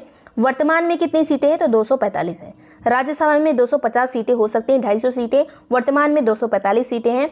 अब इन 250 में जो 238 सदस्य होते हैं वो राज्यों और संघ शासित प्रदेशों से होते हैं। 250 में से 238 जो है राज्यों और यूटी से होंगे, यूनियन टेरिटरीज से होंगे। इसके अलावा जो 12 सदस्य होते हैं वो राष्ट्रपति के द्वारा मनोनीत किए जाते हैं। अब जो मनोनीत किए जाते हैं ये 12 सदस्य, ये किन किन क्षेत्रों से हो सकते हैं, तो एक तो कला से हो सकते हैं, दूसरा साहित्य से हो सकते हैं, तीसरा विज्ञान से हो सकते हैं, तीसरा और चौथा है यहाँ पर समाज सेवा से। केवल यही 4 फील्ड हैं जिससे हो सकते हैं। अब कला में कई चीज़ें आ जाती हैं, जैसे खेल भी आ गया, और खेलों से संबंधित और बहुत सारी चीज़ें होती हैं, वो सभी कला में ही आ जाएंगी। तो केवल 4 क्षेत्र, कला, साहित्य, विज्ञान, समाज सेवा। इसके अलावा कोई और चीज़ लिखा हो तो वो गलत होगा। स्टेटमेंट वाइज क्वेश्चन आरओ या फिर पीसीएस दोनों में पूछे जाते हैं। आगे चलते हैं। राज्यसभा में जो प्रतिनिधि होते हैं, जो सदस्य होते हैं, उनका निर्वाचन किस तरह से होता है, तो राज्य विधानसभा के द्वारा इनका निर्वाचन किया जाता है। किस आधार पर किया जाता है, तो आनुपातिक प्रतिनिधित्व प्रणाली के आधार पर एकल संक्रमणीय मत के द्वारा इनका चुनाव किया जाता है राज्यसभा के सदस्यों का। मतलब ये लोग डायरेक्ट इलेक्ट नहीं होते हैं, इनका आनुपातिक प्रतिनिधित्व के हिसाब से चुनाव होता है। अब राज्यसभा में जो सीटों का बंटवारा होता है वो जनसंख्या के आधार पर होता है। जिस राज्य की जनसंख्या ज़्यादा होगी वहाँ की राज्यसभा जो सीटें होंगी वो भी ज़्यादा होंगी। जैसे उत्तर प्रदेश की सबसे ज़्यादा है, 31 सीटें हैं राज्यसभा में। आगे बात करते हैं संघ राज्य क्षेत्रों की बात करें तो केवल 3 ही राज्य ऐसे हैं जिनके प्रतिनिधि जो है राज्यसभा में हैं। जितने भी यूनियन टेरिटरीज हैं, केंद्र शासित प्रदेश हैं, उनमें से केवल 3 के प्रतिनिधि ही राज्यसभा में हैं। पहला है दिल्ली, दूसरा है पुदुचेरी, उसके बाद तीसरा है जम्मू कश्मीर। तीनों के प्रतिनिधि जो हैं राज्यसभा में हैं। आगे चलेंगे। राज्यसभा सदस्य बनने की अर्हताएं क्या होती हैं, तो भारत का नागरिक होना चाहिए, 30 साल की आयु होनी चाहिए। इसके अलावा संबंधित राज्य या फिर संघ शासित प्रदेश का वो पंजीकृत मतदाता भी होना चाहिए। लाभ का पद न धारण करता हो, चित्त विकृत ना हो, मतलब पागल ना हो, दिवालिया ना हो, ऐसा जो है जो व्यक्ति होगा वो राज्यसभा का सदस्य बन सकता है। कितनी आयु होनी चाहिए, 30 साल इसकी आयु होनी चाहिए। आगे बात करेंगे शपथ किसके सामने लेगा, तो राष्ट्रपति के सामने राज्यसभा के सदस्य शपथ लेते हैं, या फिर राष्ट्रपति ने किसी को अपॉइंट किया है शपथ के टाइम पे तो उसके सामने शपथ लेगा राज्यसभा का सदस्य। अब एक चीज़ जो स्टेटमेंट वाइज पूछा जाता है, जैसे राज्यसभा जो है ये एक स्थायी सदन है। अब इसी की जगह पे अस्थायी लिख दिया जाए तो गलत हो जाएगा। राज्यसभा स्थायी सदन है, इसका कभी भी विघटन नहीं होता है। केवल जो इसके सदस्य होते हैं वो हर 2 साल में 1/3 जो सदस्य होते हैं वो सेवानिवृत्त यानी रिटायर हो जाते हैं। 1/3 सदस्य हर 2 साल पे रिटायर हो जाएंगे, लेकिन वो जो है दोबारा चुनाव लड़ सकते हैं। ये भी चीज़ पूछा जा सकता है, जो सेवानिवृत्त होते हैं वो दोबारा चुनाव लड़ सकते हैं या नहीं, तो लड़ सकते हैं। इस तरह से ये स्थायी सदन हो जाता है, पूरी राज्यसभा विघटित नहीं होती है। सभापति की बात करें तो इसका जो सभापति होगा उपराष्ट्रपति होगा। अब बात करें पहली राज्यसभा का गठन कब हुआ था, तो अप्रैल 1952 में हुआ था। 1952 में पहली राज्यसभा का गठन हुआ था पहली बार। उसके बाद बात करें पहली बैठक कब हुई थी, तो 13 मई 1952 को हुई थी। पहली राज्यसभा की बैठक 13 मई 1952 को हुई थी। पहले सभापति कौन थे, तो डॉक्टर एस राधाकृष्णन पहले जो है सभापति थे और लगातार 2 कार्यकाल तक ये सभापति थे। आगे बात करेंगे पहले उपसभापति कौन थे, तो SV कृष्णमूर्ति राव थे पहले उपसभापति राज्यसभा के। अब सभापति कौन होता है, तो वही उपराष्ट्रपति होता है। गणपूर्ति या फिर कोरम में कितने सदस्य होने चाहिए, अगर बात करें राज्यसभा की तो 1/10वां भाग उपस्थित होना चाहिए। कोरम पूर्ति के लिए अगर कोई भी काम करना है राज्यसभा में तो 1/10 सदस्य जो है मौजूद होने चाहिए। अब 1/10 सदस्य लिखा मिल सकता है या फिर 25 सदस्य लिखा मिल सकता है। आगे बात करें लोकसभा की तो अधिकतम जो सीटें हैं 552 हो सकती हैं। अब यहाँ पे 2 सीटें हटाई जा चुकी हैं एंग्लो इंडियन वाली, लेकिन अभी ये बनी हुई है अगली लोकसभा से उन्हें हटा दिया जाएगा, एंग्लो इंडियन नहीं रहेंगे। वर्तमान में कितने सदस्य हैं, तो वर्तमान में 545 सदस्य हैं। अभी अधिकतम सीटें जो है 552 है, वर्तमान में सदस्य कितने हैं 545 हैं। 530 इसमें से 552 में से 530 राज्यों से आते हैं, 20 जो है केंद्र शासित प्रदेश यानी यूनियन टेरिटरी से आते हैं, 2 सदस्य एंग्लो इंडियन होते हैं जो कि मनोनीत किए जाते हैं राष्ट्रपति के द्वारा। अब अगली लोकसभा में ये दोनों नहीं रहेंगे। आगे बात करते हैं सदस्यों के निर्वाचन की पद्धति क्या होती है लोकसभा में, तो उसमें तो थी अनुपातिक प्रतिनिधित्व प्रणाली वाली, लेकिन लोकसभा की बात की जाए तो यहाँ पे first past the post system का यूज़ किया जाता है यहाँ पे निर्वाचन में लोकसभा में। मतलब प्रादेशिक प्रतिनिधित्व प्रणाली, मतलब जिसका जो वोट है ज़्यादा रहेगा, जो बहुमत में रहेगा वही विजेता होगा अगर बात करें लोकसभा की। तो इसमें आगे बात करेंगे अवधि कितनी होती है लोकसभा की, तो 5 साल होती है। 5 साल के बाद लोकसभा अपने आप से विघटित हो जाती है, लेकिन अगर आपातकाल लगाए, आपातकाल की स्थिति में इसे 1 वर्ष के लिए बढ़ाया जा सकता है। लेकिन जैसे ही अगर आपातकाल हट गया तो 6 महीने के अंदर चुनाव कराना पड़ेगा। अगर आपातकाल हट जाता है तो आपातकाल हटने के 6 महीने के बाद 6 महीने के अंदर ही चुनाव कराना पड़ेगा। कितने साल बढ़ाया जा सकता है, 1 साल एक बार में बढ़ाया जा सकता है। ये एक बार करके 3 बार बढ़ाया जा सकता है। राष्ट्रपति जो है 5 साल से पहले भी इसे विघटित कर सकता है। अगर 5 साल की बात करें, 5 साल इसका कार्यकाल होता है, लेकिन किसी कारणवश 5 साल के पहले भी विघटित किया जा सकता है। आगे बात करेंगे अर्हता की बात करें तो सदस्य जो हैं उनकी अर्हता क्या होनी चाहिए, भारत का नागरिक होना चाहिए, 25 वर्ष की अवस्था उनकी होनी चाहिए, लाभ का पद नहीं धारण करना चाहिए, दिवालिया नहीं होना चाहिए, पागल नहीं होना चाहिए। ये हो गया लोकसभा के सदस्य की अर्हता। आगे की बात करेंगे लोकसभा का जो अध्यक्ष होता है वो सदस्यों के बीच से ही चुना जाता है। जो लोकसभा के सदस्य होते हैं उनके बीच से ही चुना जाता है। हटने पर अन्य सदस्य की नियुक्ति भी की जा सकती है। उन्हीं सदस्यों में किसी दूसरे सदस्य को चुन लिया जाता है अगर लोकसभा का अध्यक्ष हटता है तो। लोकसभा अध्यक्ष अपना इस्तीफा किसे देता है, तो लोकसभा उपाध्यक्ष को देता है। उपाध्यक्ष अपना इस्तीफा किसे देगा, तो अध्यक्ष को देगा। तो ये इनमें कोई भी राष्ट्रपति को इस्तीफा नहीं देता है, ये आपस में एक दूसरे को दे देते हैं। आगे बात करेंगे अगर अध्यक्ष को हटाना है, मान लीजिए अगर कोई ऐसा प्रस्ताव आता है सदन में कि अध्यक्ष को हटाना पड़ेगा, तो हटाने के लिए लोकसभा के तत्कालीन समस्त सदस्य के बहुमत से संकल्प पारित होना चाहिए और 14 दिन पहले इसको बता देना चाहिए लोकसभा के जो अध्यक्ष हैं उन्हें कि आपको हटाना है। तो यहाँ पे बहुमत से पारित होना चाहिए, पूरा जितने भी सदस्य हैं सबके बहुमत से संकल्प पारित होना चाहिए। इसके अलावा 14 दिन पूर्व उन्हें सूचना भी दी जानी चाहिए। आगे बात करें जब अध्यक्ष को हटाने का संकल्प विचाराधीन होता है लोकसभा में, उस टाइम पे जो अध्यक्ष होते हैं उन्हें मत देने का अधिकार नहीं होता है। वैसे मत दे सकते हैं लोकसभा अध्यक्ष अगर दोनों केस अगर मत बराबर हो जाते हैं, दोनों पार्टी के मत बराबर हो जाते हैं, तो एक जो निर्णायक मत होता है वो देने का अधिकार होता है लोकसभा के अध्यक्ष को। लेकिन अगर इसको हटाने का विचार जो है संकल्पाधीन है, मतलब विचाराधीन है, इसे हटाने की प्रक्रिया चल रही है, तब जो मत देने का उसका अधिकार होगा वो तो बना रहेगा। लेकिन अगर मत बराबर हो जाते हैं तब उस टाइम पे अध्यक्ष जो है वोट नहीं कर सकता है। तो ये बात हो गई मत बराबर की स्थिति में अगर हटाने का विचाराधीन है तो। आगे बात करेंगे जब लोकसभा विघटित होती है तो अध्यक्ष अपना पद नहीं छोड़ता है, वह लोकसभा की बैठक तक पद पर बना रहता है। जो नई लोकसभा आएगी तब उसकी जो पहली बैठक होगी तब तक पिछला वाला जो अध्यक्ष है वो बना रहेगा। जब दूसरा अध्यक्ष आ जाएगा तभी वो अपने पद से हटेगा। राज्यसभा सीटों की बात करें, राज्यसभा जो है आर्टिकल 80 में अभी हमने देखा था अधिकतम सीटें 250 हो सकती हैं, वर्तमान में 245 है। अभी राज्यसभा की सीटें जो हैं अक्सर यूपी पीसीएस के किसी भी एग्जाम में पूछ ली जाती हैं, चाहे वो आरओ हो चाहे यूपी पीसीएस वाला मेन एग्जाम हो। तो यहाँ पे देख लेते हैं राज्यसभा की सीटें। सभी जो उत्तर पूर्वी राज्य होते हैं असम को छोड़कर, असम थोड़ा बड़ा है, यहाँ पे जनसंख्या भी ज़्यादा है मैदानी इलाके में, इसलिए असम को छोड़ के जितने भी उत्तर पूर्वी राज्य नॉर्थ ईस्ट स्टेट्स हैं, इसके अलावा गोवा को भी लेकर सब जगह राज्यसभा की केवल एक सीट है। उत्तर पूर्व के सभी राज्यों में और गोवा सहित एक सीट है केवल राज्यसभा की। अब दूसरा बात करते हैं उत्तराखंड और हिमाचल प्रदेश, ये भी पहाड़ी एरियाज हैं। उत्तराखंड और हिमाचल प्रदेश में दोनों जगह जो राज्यसभा की सीट है वो 3-3 सीट है। जम्मू कश्मीर की बात करें तो यहाँ पे 4 सीट है राज्यसभा की। इसके अलावा छत्तीसगढ़ और हरियाणा की बात करें तो यहाँ पे 5 सीट है। छत्तीसगढ़ में भी 5 है, हरियाणा में भी 5 है। दोनों एक साथ इसलिए लिखा है क्योंकि दोनों में ही 5-5 है, एक साथ याद करने में आसानी होगी। आगे बात करेंगे झारखंड में 6 सीटें हैं। झारखंड में राज्यसभा की 6 सीट है। असम, तेलंगाना और पंजाब में 7 सीट है। असम, तेलंगाना और पंजाब में 7 सीट है। केरल में 9 सीटें हैं। राजस्थान और उड़ीसा में 10-10 सीटें हैं। राजस्थान और उड़ीसा में 10-10 सीटें हैं। केरल में 9 थी। आंध्र प्रदेश, मध्य प्रदेश और गुजरात, आंध्र प्रदेश, मध्य प्रदेश और गुजरात में कितनी सीटें हैं? 11 सीटें। कर्नाटक में 12 सीटें हैं। पश्चिम बंगाल और बिहार में 16 सीटें हैं। पश्चिम बंगाल और बिहार में 16 सीटें हैं। तमिलनाडु में राज्यसभा की 18 सीटें हैं। तमिलनाडु में 18 सीटें। सभी सीटें एग्जाम में पूछी जाती हैं, अक्सर हर बार नहीं तो 1 साल के बाद एक पूछ ली जाती है। इसके अलावा मैचिंग में आती है ये। महाराष्ट्र की बात करें तो यहाँ 19 सीटें हैं। उत्तर प्रदेश की बात करें तो सबसे ज़्यादा 31 सीटें हैं। और उत्तर प्रदेश में लोकसभा की कितनी सीट है? तो लोकसभा की 80 सीट है। उत्तर प्रदेश में लोकसभा की 80 सीट है, राज्यसभा की 31 सीट है। पुदुचेरी में 1 सीट है। केंद्र शासित प्रदेश पुदुचेरी की राज्यसभा में 1 सीट है। दिल्ली की 3 सीटें हैं। पुदुचेरी की 1 सीट, दिल्ली की 3 सीट और अभी हमने एक और केंद्र शासित प्रदेश देखा था जम्मू कश्मीर, जिसकी 4 सीटें हैं। ये हैं 4 सीटें। सबसे पहले अगर विधेयक की बात करें तो पहला जो प्रमुख विधेयक है वो है साधारण विधेयक। इस तरह के और भी कई सारे विधेयक होते हैं जो भी हम आगे देखेंगे। साधारण विधेयक क्या होता है कि इसकी कोई परिभाषा संविधान में लिखित नहीं है। इसके अलावा इसे किसी भी सदन में प्रस्तुत किया जा सकता है। अब किसी भी सदन से इसका मतलब होता है चाहे लोकसभा या फिर राज्यसभा।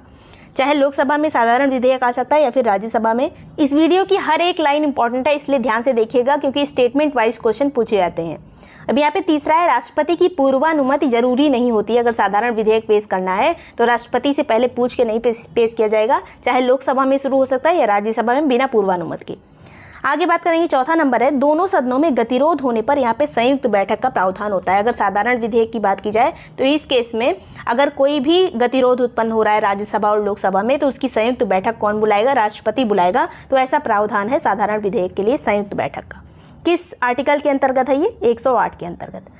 अब बात करेंगे अगर कोई साधारण विधेयक है वो लोकसभा में पारित हो गया और राज्यसभा के पास गया तो मैक्सिमम अगर अधिकतम माना जाए तो कितने समय तक अपने पास उस विधेयक को रख सकती है? तो मैक्सिमम 6 महीने तक रख सकती है। उसके बाद भी अगर गतिरोध होता है तो संयुक्त बैठक का प्रावधान है। अब राज्यसभा के पास क्या कह सकती होती है? वो तो साधारण विधेयक में या तो सहमति दे दे या तो असहमति दे दे या फिर पुनर्विचार के लिए वापस कर दे। लेकिन अगर 6 माह तक ऐसा कुछ भी नहीं होता है, कोई भी ये सॉल्व नहीं हो पाता है विधेयक, तब इसमें संयुक्त बैठक होगी। तो ये राज्यसभा में केवल इतनी पावर होती है, सहमति, असहमति, पुनर्विचार, मतलब मैक्सिमम 6 महीने तक।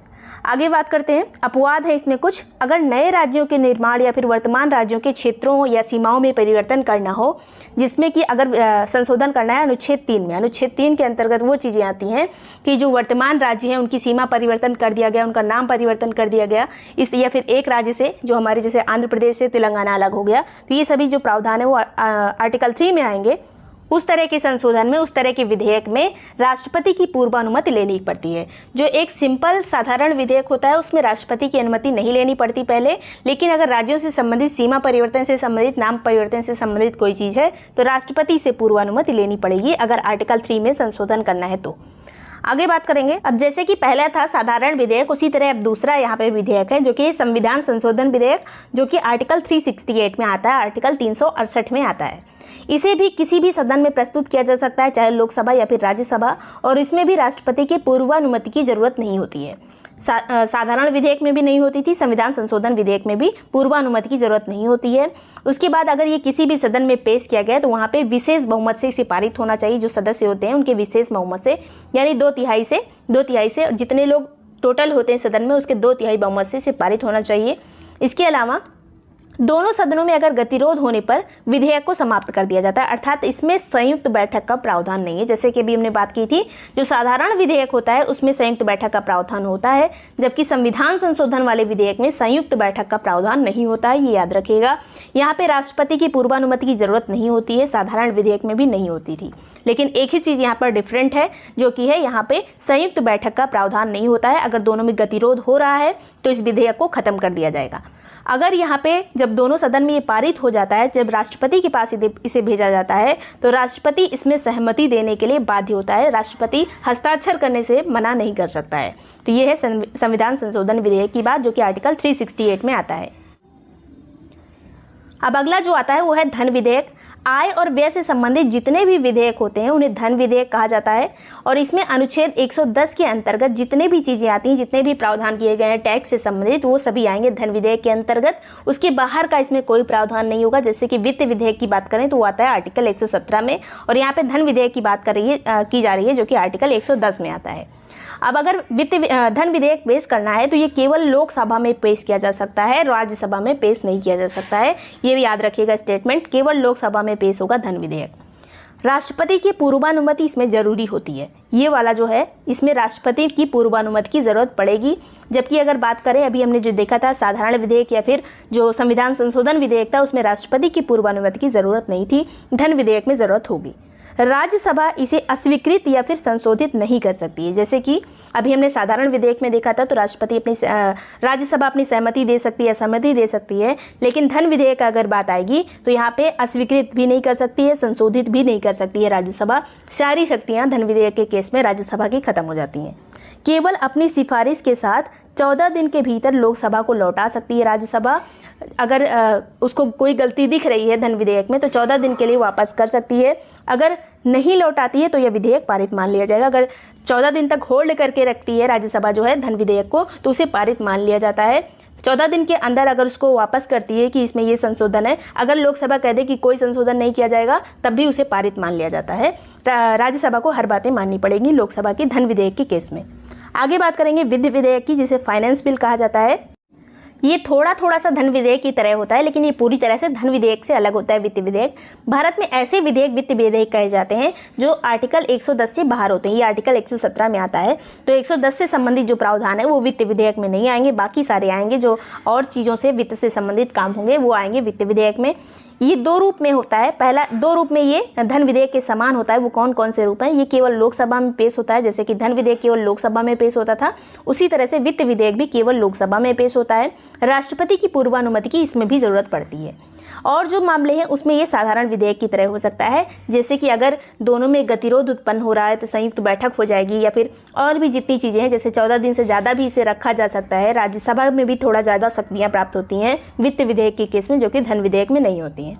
तो बाकी चीज़ें सेम है, बस बाकी चीज़ें अलग हैं। बस 2 चीज़ सेम है कि इसे लोकसभा में केवल पेश किया जा सकता है और राष्ट्रपति की पूर्वानुमति की ज़रूरत इसमें भी नहीं पड़ती है, और यहाँ पे जो धन विधेयक हमने पढ़ा था उसमें भी नहीं पड़ती है। आगे बात करेंगे संसद की शक्तियाँ। ये सभी जितने भी PDF हैं, जितने भी नोट्स हैं, वो सब आपको पेड ग्रुप में सेंड कर दिए जाते हैं। और हो सकता है इस टाइम पे थोड़ा स्लो चल रहा हो, क्योंकि अभी टाइम काफ़ी बचा हुआ है। और जो मैंने एक साथ आपको एंशिएंट हिस्ट्री और मिडिवल हिस्ट्री और जितने भी यूपी स्पेशल सब एक साथ दे दिए हैं, वो मैंने केवल कंबाइंड करके दिया है। अगर मैं छोटा छोटा करके देखती तो काफ़ी टाइम तक मैं देती रहती। एक में किया है, इसलिए आपको एक साथ दिख रहा है। और डेली चीज़ें इसीलिए नहीं जा पा रही हैं, क्योंकि एक साथ बहुत सारी चीज़ें चली गई हैं। उसको पढ़ते रहिएगा और आंसर की जो है सॉल्व करते रहिएगा। आंसर की में जो चीज़ें लिखी हैं वो देखते रहिएगा। बहुत ही इंपॉर्टेंट नोट्स जो हैं आपके साथ शेयर किए गए हैं, तो पेड ग्रुप वाले इस बात को ध्यान रखेंगे। आगे बात करते हैं संसद की शक्तियाँ। अब यहाँ पे हम जो खत्म कर रहे हैं वो पॉलिटी पे ज़्यादा फोकस है। आरओ के लिए सब आपका कंप्लीट हो जाएगा, इसमें कोई टेंशन वाली बात नहीं है। संसद देश के लिए कानून निर्माण का काम करती है। इसके अलावा संविधान में संशोधन करती है। अगर संविधान में कोई भी संशोधन करना हो तो किसका काम है? संसद का। कानून निर्माण का काम किसका है? संसद का। संसद जो है कार्यपालिका और मंत्रिपरिषद पर नियंत्रण करती है और इस प्रकार ये तानाशाही से देश की रक्षा करती है। इसके अलावा कार्यपालिका पर संसद के नियंत्रण के साधन क्या क्या हैं? तो अविश्वास प्रस्ताव लाया जा सकता है, जिससे तानाशाही नहीं रहेगी। अगर कोई एक पार्टी दूसरी पार्टी पे अविश्वास प्रस्ताव ला दे और वो पारित हो जाए तब वो पार्टी हट जाती है। इसी तरह से अन्य प्रस्ताव भी लाए जा सकते हैं चर्चाओं के द्वारा। अगर कोई भी बिल पेश किया जा रहा है उस पर जो चर्चा होती है उससे भी प्रेशर आता है जो गवर्निंग पार्टी होती है उसके ऊपर। प्रश्न पूछा जाता है, कोई भी बिल से संबंधित प्रश्न पूछा जा सकता है, किसी योजना से संबंधित प्रश्न पूछे जा सकते हैं। इसके अलावा संसद कार्यपालिका पर वित्तीय नियंत्रण भी रखती है। जो तरह तरह की समितियां बनी होती हैं संसद में, वो सभी वित्तीय नियंत्रण भी का भी काम करती हैं। इसके अलावा संसद जो है राष्ट्रपति, उपराष्ट्रपति और जो बड़े पदाधिकारी होते हैं उनके निर्वाचन में भी भाग लेती है, इसके सदस्य भाग लेते हैं। संसद महत्वपूर्ण जो पदाधिकारी होते हैं जैसे राष्ट्रपति, उपराष्ट्रपति, हाई कोर्ट के जस्टिस, चीफ जस्टिस या फिर सुप्रीम कोर्ट के जज, सीएजी और जो पदाधिकारी होते हैं उनके पदमुक्ति में भी ये भाग लेती है, क्योंकि महाभियोग के द्वारा इनका जो है इन्हें हटाया जाता है। अब है आर्टिकल 249 जो काफ़ी ज़्यादा इंपॉर्टेंट है। अगर राज्यसभा उपस्थित और मतदान देने वाले सदस्यों के 2/3 बहुमत से ये पारित कर दे कि राज्य सूची के विषय में संसद कानून बना सकती है या फिर केंद्र जो है कानून बना सकता है, तो ये कानून बन सकता है। मतलब अगर राज्य सूची के विषय में कानून बनाना है तो ये केंद्र के अधिकार में भी आ सकता है, संसद के अधिकार में भी आ सकता है। कब? जब राज्यसभा उपस्थित और मतदान देने वाले सदस्यों के 2/3 बहुमत से ये चीज़ पारित कर दे कि हम एग्री हैं, आप कानून बनाइए। तो ये किस में आएगा? 249, आर्टिकल नंबर 249 में। अब अगला जो प्रमुख आर्टिकल है वो है आर्टिकल 312। अब जैसा कि आपको पता है कि जो अखिल भारतीय सर्विसेज होती हैं या ऑल इंडिया सर्विसेज जो होती है उसका निर्माण का काम राज्यसभा का होता है। लेकिन अगर राज्यसभा उपस्थित और मतदान देने वाले सदस्यों के 2/3 बहुमत से ये प्रस्ताव पारित कर दे कि संसद इस पर कानून बना सकती है या फिर संसद जो है अखिल भारतीय सेवाओं का सृजन कर सकती है, तब संसद को ये काम दे दिया जाता है। तो ये है आर्टिकल 312 कि अगर राज्यसभा पारित कर देती है 2/3 बहुमत से, तो इस पे अखिल भारतीय जो सर्विसेज होती हैं उसका निर्माण संसद भी कर सकती है। तो ये संसद के कार्य हो गए। फिर एक जो इंपॉर्टेंट आर्टिकल है वो है 67B। इसमें उपराष्ट्रपति को हटाने का जो प्रस्ताव की शुरुआत होती है वो केवल राज्यसभा में ही होती है, लोकसभा की इसमें कोई भूमिका नहीं होती है। ये आर्टिकल याद रखिएगा, आर्टिकल 67B। इसमें कहा गया है कि उपराष्ट्रपति को हटाने का कोई भी प्रस्ताव होगा उसकी शुरुआत कहाँ की जाएगी? राज्यसभा में की जाएगी। आगे बात करते हैं लोकसभा की क्या शक्तियाँ होती हैं प्रमुख। अभी तक हमने सदन के कार्य देखे थे, संसद के कार्य देखे थे, अब यहाँ पे केवल लोकसभा की बात की जा रही है। लोकसभा की शक्तियाँ क्या होती हैं? तो लोकसभा की शक्तियाँ राज्यसभा से ज़्यादा होती हैं। जैसे अभी तक हम देखते आ रहे हैं बहुत सारी चीज़ों में राज्यसभा से ज़्यादा है लोकसभा, बहुत सारे विधेयकों में भी। तो इस तरह से अविश्वास प्रस्ताव केवल लोकसभा में लाया जा सकता है, लोकसभा में लाया जा सकता है। किस तरह से डिफरेंट है बस लोकसभा, यही बताने की बात की जा रही है। धन विधेयक के मामले में राज्यसभा शक्तिहीन होती है, धन विधेयक में कुछ नहीं कर सकती है। राष्ट्रीय आपातकाल की समाप्ति की घोषणा का प्रस्ताव भी लोकसभा में ही आता है। अगर आपातकाल खत्म करना है तो प्रस्ताव कहाँ आएगा? लोकसभा में। कटौती प्रस्ताव भी केवल लोकसभा में आता है। इस तरह से लोकसभा और राज्यसभा जो है दोनों अलग अलग हैं, एक दूसरे से विरोधी नहीं है बल्कि एक दूसरे के पूरक का काम करते हैं। तो इस तरह से दोनों को एक साथ में देखना चाहिए। लेकिन अगर मोटा मोटा देखा जाए तो लोकसभा के पास ज़्यादा शक्तियाँ आ जाती हैं। आगे बात करेंगे संसद में लाए जाने वाले विभिन्न प्रस्ताव कौन कौन से होते हैं। तो पहला जो प्रस्ताव है अविश्वास प्रस्ताव, जो कि केवल लोकसभा में लाया जाता है। ये अविश्वास प्रस्ताव तब लाया जाता है कि आपकी जो पार्टी है वो बहुमत में नहीं है, आप हटिए। तो ये एक फ्लोर टेस्ट होता है अविश्वास प्रस्ताव, और ये केवल लोकसभा में आता है। आगे बात करेंगे इसमें जो है अविश्वास प्रस्ताव किसी के प्रति लाना है तो कितने लोगों के साइन होने चाहिए? तो 50 सदस्यों का इसमें साइन होना चाहिए। हमेशा ये विपक्ष के द्वारा ही लाया जाता है, जो गवर्निंग पार्टी होती है उसे हटाने के लिए। एक सत्र में इसे केवल एक बार पेश किया जा सकता है, यानी एक सत्र में आज आपने अविश्वास प्रस्ताव लाया, ये नहीं कि 10 दिन बाद फिर से ला दो, तो सत्र में एक बार। इस प्रस्ताव के द्वारा जो लोकसभा है वो मंत्रिपरिषद में अविश्वास व्यक्त करती है। इसके अलावा अगर यह प्रस्ताव जो है अविश्वास प्रस्ताव पारित हो जाए तो मंत्रिपरिषद को त्यागपत्र देना पड़ता है, पूरी मंत्रिपरिषद को त्यागपत्र देना पड़ेगा अगर अविश्वास प्रस्ताव पारित हो जाता है तो। आगे बात करते हैं विश्वास प्रस्ताव, ये भी केवल लोकसभा में ही आता है। अब विश्वास प्रस्ताव की बात करें तो ये जो गवर्निंग पार्टी होगी केवल वही लाएगी, वो कहेगी कि मुझे अपने ऊपर विश्वास है। तो ये विपक्षी पार्टी से नहीं आता, अपनी ही पार्टी से आता है। इस प्रस्ताव के द्वारा लोकसभा में मंत्रिपरिषद में विश्वास व्यक्त करती है, जो लोकसभा होती है वो मंत्रिपरिषद में विश्वास व्यक्त करती है। और विश्वास प्रस्ताव पारित ना हो तो मंत्रिपरिषद को त्यागपत्र देना पड़ता है। अगर कोई पार्टी खुद ही अपना विश्वास दिलाना चाहे कि हम जो है बहुमत में हैं लेकिन उसका विश्वास प्रस्ताव पारित ही ना हो तब भी उसे त्यागपत्र देना पड़ेगा और ये साधारण बहुमत के द्वारा आता है। अब काम रोको प्रस्ताव क्या होता है, तो किसी भी सदन में इसे लाया जा सकता है, कोई एक व्यक्ति भी ला सकता है, इंडिविजुअल भी ला सकता है, लेकिन इस पे भी कम से कम 50 सदस्यों की सहमति होनी चाहिए। इस प्रस्ताव के द्वारा जनहित के किसी भी विषय में तात्कालिक महत्व का जो विषय हो उस पर चर्चा करने के लिए सदन के पूर्व निर्धारित कार्य पर रोक लगा दी जाती है कि ये इससे ज़्यादा भी ये काम इंपॉर्टेंट है, इस पर चर्चा होनी चाहिए, इसलिए ये काम रोको प्रस्ताव आता है। तो ये सब ध्यान में होना चाहिए, सिर्फ अगर स्टेटमेंट आ जाए तो ये सही होना चाहिए। ध्यान आकर्षण प्रस्ताव क्या होता है, यह पूरी तरह से भारत की देन है ध्यान आकर्षण प्रस्ताव, और सबसे पहले 1954 में लाया गया था। यह किसी भी सदन में लाया जा सकता है। इस प्रस्ताव के द्वारा जनहित से संबंधित किसी विषय पर सदन का ध्यान आकर्षित किया जाता है और संबंधित मंत्री को जवाब देने के लिए कहा जाता है। अगर रेल की कोई घटना हो गई तो रेल मंत्री से कहा जाएगा कि आप इस पर जवाब दीजिए। तो इस तरह का ये प्रस्ताव है जो कि लाया जाता है, भारत की देन है ध्यान आकर्षण प्रस्ताव। आगे बात करेंगे, पहली बार कब लाया गया था, 1954 में। निंदा प्रस्ताव क्या है, तो यह किसी भी सदन में निंदा प्रस्ताव लाया जा सकता है। इस प्रस्ताव के द्वारा सदन में किसी एक मंत्री या संपूर्ण मंत्रिपरिषद की निंदा की जाती है और इससे ये दिखाया जाता है कि आपकी जो मंत्री परिषद है या फिर आपका जो सरकार है वो ठीक काम नहीं कर रही है। इसका काम होता है निंदा प्रस्ताव का। इससे जो गवर्निंग पार्टी होती है उस पर दबाव पड़ता है, इसीलिए कहा जाता है जो विपक्ष होता है वो भी अच्छा होना चाहिए, सही टाइम पे सही जगह पे निंदा भी करनी चाहिए। आगे बात करते हैं, अब कटौती प्रस्ताव क्या होता है, तो ये प्रस्ताव केवल लोकसभा में लाया जाता है और इसमें सरकार द्वारा जो किसी योजना के लिए धनराशि मांगी गई होती है उसमें कटौती का प्रस्ताव ये होता है। और ये 3 तरह का होता है। ये केवल सबसे पहली बात तो ये केवल लोकसभा में आता है। 3 तरह का होता है, कौन कौन सा, पहला है नीतिगत कटौती प्रस्ताव यानी पॉलिसी कट मोशन। इसका उद्देश्य होता है कि सरकार की किसी नीति को अस्वीकृत कर देना और जितनी भी धनराशि उस पर्टिकुलर योजना के लिए मांगी गई है उसको घटा के 1 रुपये कर दिया जाता है नीतिगत कटौती प्रस्ताव के अंतर्गत। ये प्रस्ताव लाया जाता है कि तुम्हारी योजना जो है इसका जितना भी धन मांगा गया है इसको 1 रुपये कर दो, ये एक प्रस्ताव लाया जाता है और इसका ये मतलब होता है कि तुम्हारी योजना किसी काम की नहीं है, अस्वीकृत कर देता है नीति को। तो ये विपक्षी पार्टी के द्वारा ये प्रस्ताव लाया जाता है। आगे बात करेंगे आर्थिक कटौती यानी इकोनॉमिक कट क्या होता है, तो इसका उद्देश्य सरकारी खर्चों में मितव्ययता लाना है और इसलिए इसके द्वारा यह प्रस्ताव लाया जाता है कि किसी योजना के लिए सरकार के द्वारा मांगी गई धनराशि में एक निश्चित राशि कम कर दी जाती है। इकोनॉमिक कट क्या होता है, आर्थिक कटौती, तो सीधी सी बात है कि जो भी योजना के लिए अगर कोई पैसा निर्धारित किया गया है तो उसमें कुछ राशि जो है कम कर दी जाएगी, तो वही है आर्थिक कटौती। नीतिगत में सब कुछ हटा के 1 रुपये हो जाता था, आर्थिक में कुछ निश्चित धनराशि कम की जाती है। सांकेतिक कटौती या फिर टोकन कट क्या होता है, तो इसका उद्देश्य किसी विशेष शिकायत को अभिव्यक्त करता है और इसलिए इसके द्वारा यह प्रस्ताव लाया जाता है कि सरकार के द्वारा किसी योजना के लिए मांगी गई धनराशि में से 100 रुपये कम कर दिए जाते हैं। सांकेतिक कटौती एक तरह की कि मैं पूरी तरह से सहमत नहीं हूँ आपकी योजना से और इसमें 100 रुपये कम किए जाने चाहिए, तो एक तरह से ये टोकन कट या फिर सांकेतिक कट कहा जाता है। आगे बात करते हैं, इस तरह से कितने कट हो गए, पहला था नीतिगत जिसमें सब हटा के 1 रुपये हो जाता था, आर्थिक में एक निश्चित राशि कम की जाती थी, सांकेतिक में 100 रुपये कम किए जाते हैं। अब आता है संचित निधि क्या होता है, तो संचित निधि आर्टिकल पूछा जाता है, आर्टिकल 266 में आता है संचित निधि और संविधान के द्वारा इसे सृजित किया गया है। विधायिका और संसद के व्ययनाधीन होता है, मतलब जो इसका जो काम है देखभाल कौन करता है, इसके गार्जियन के रूप में संचित निधि के कौन काम करता है, तो विधायिका और संसद। अगर इसको निकालना हो, संचित निधि से कोई धन निकालना हो तो किससे अनुमति लेनी पड़ेगी, लोकसभा के अध्यक्ष से। आगे बात करेंगे, संचित निधि से धन निकालने के लिए एक विधेयक का यूज किया जाता है जिसे कहते हैं विनियोग विधेयक।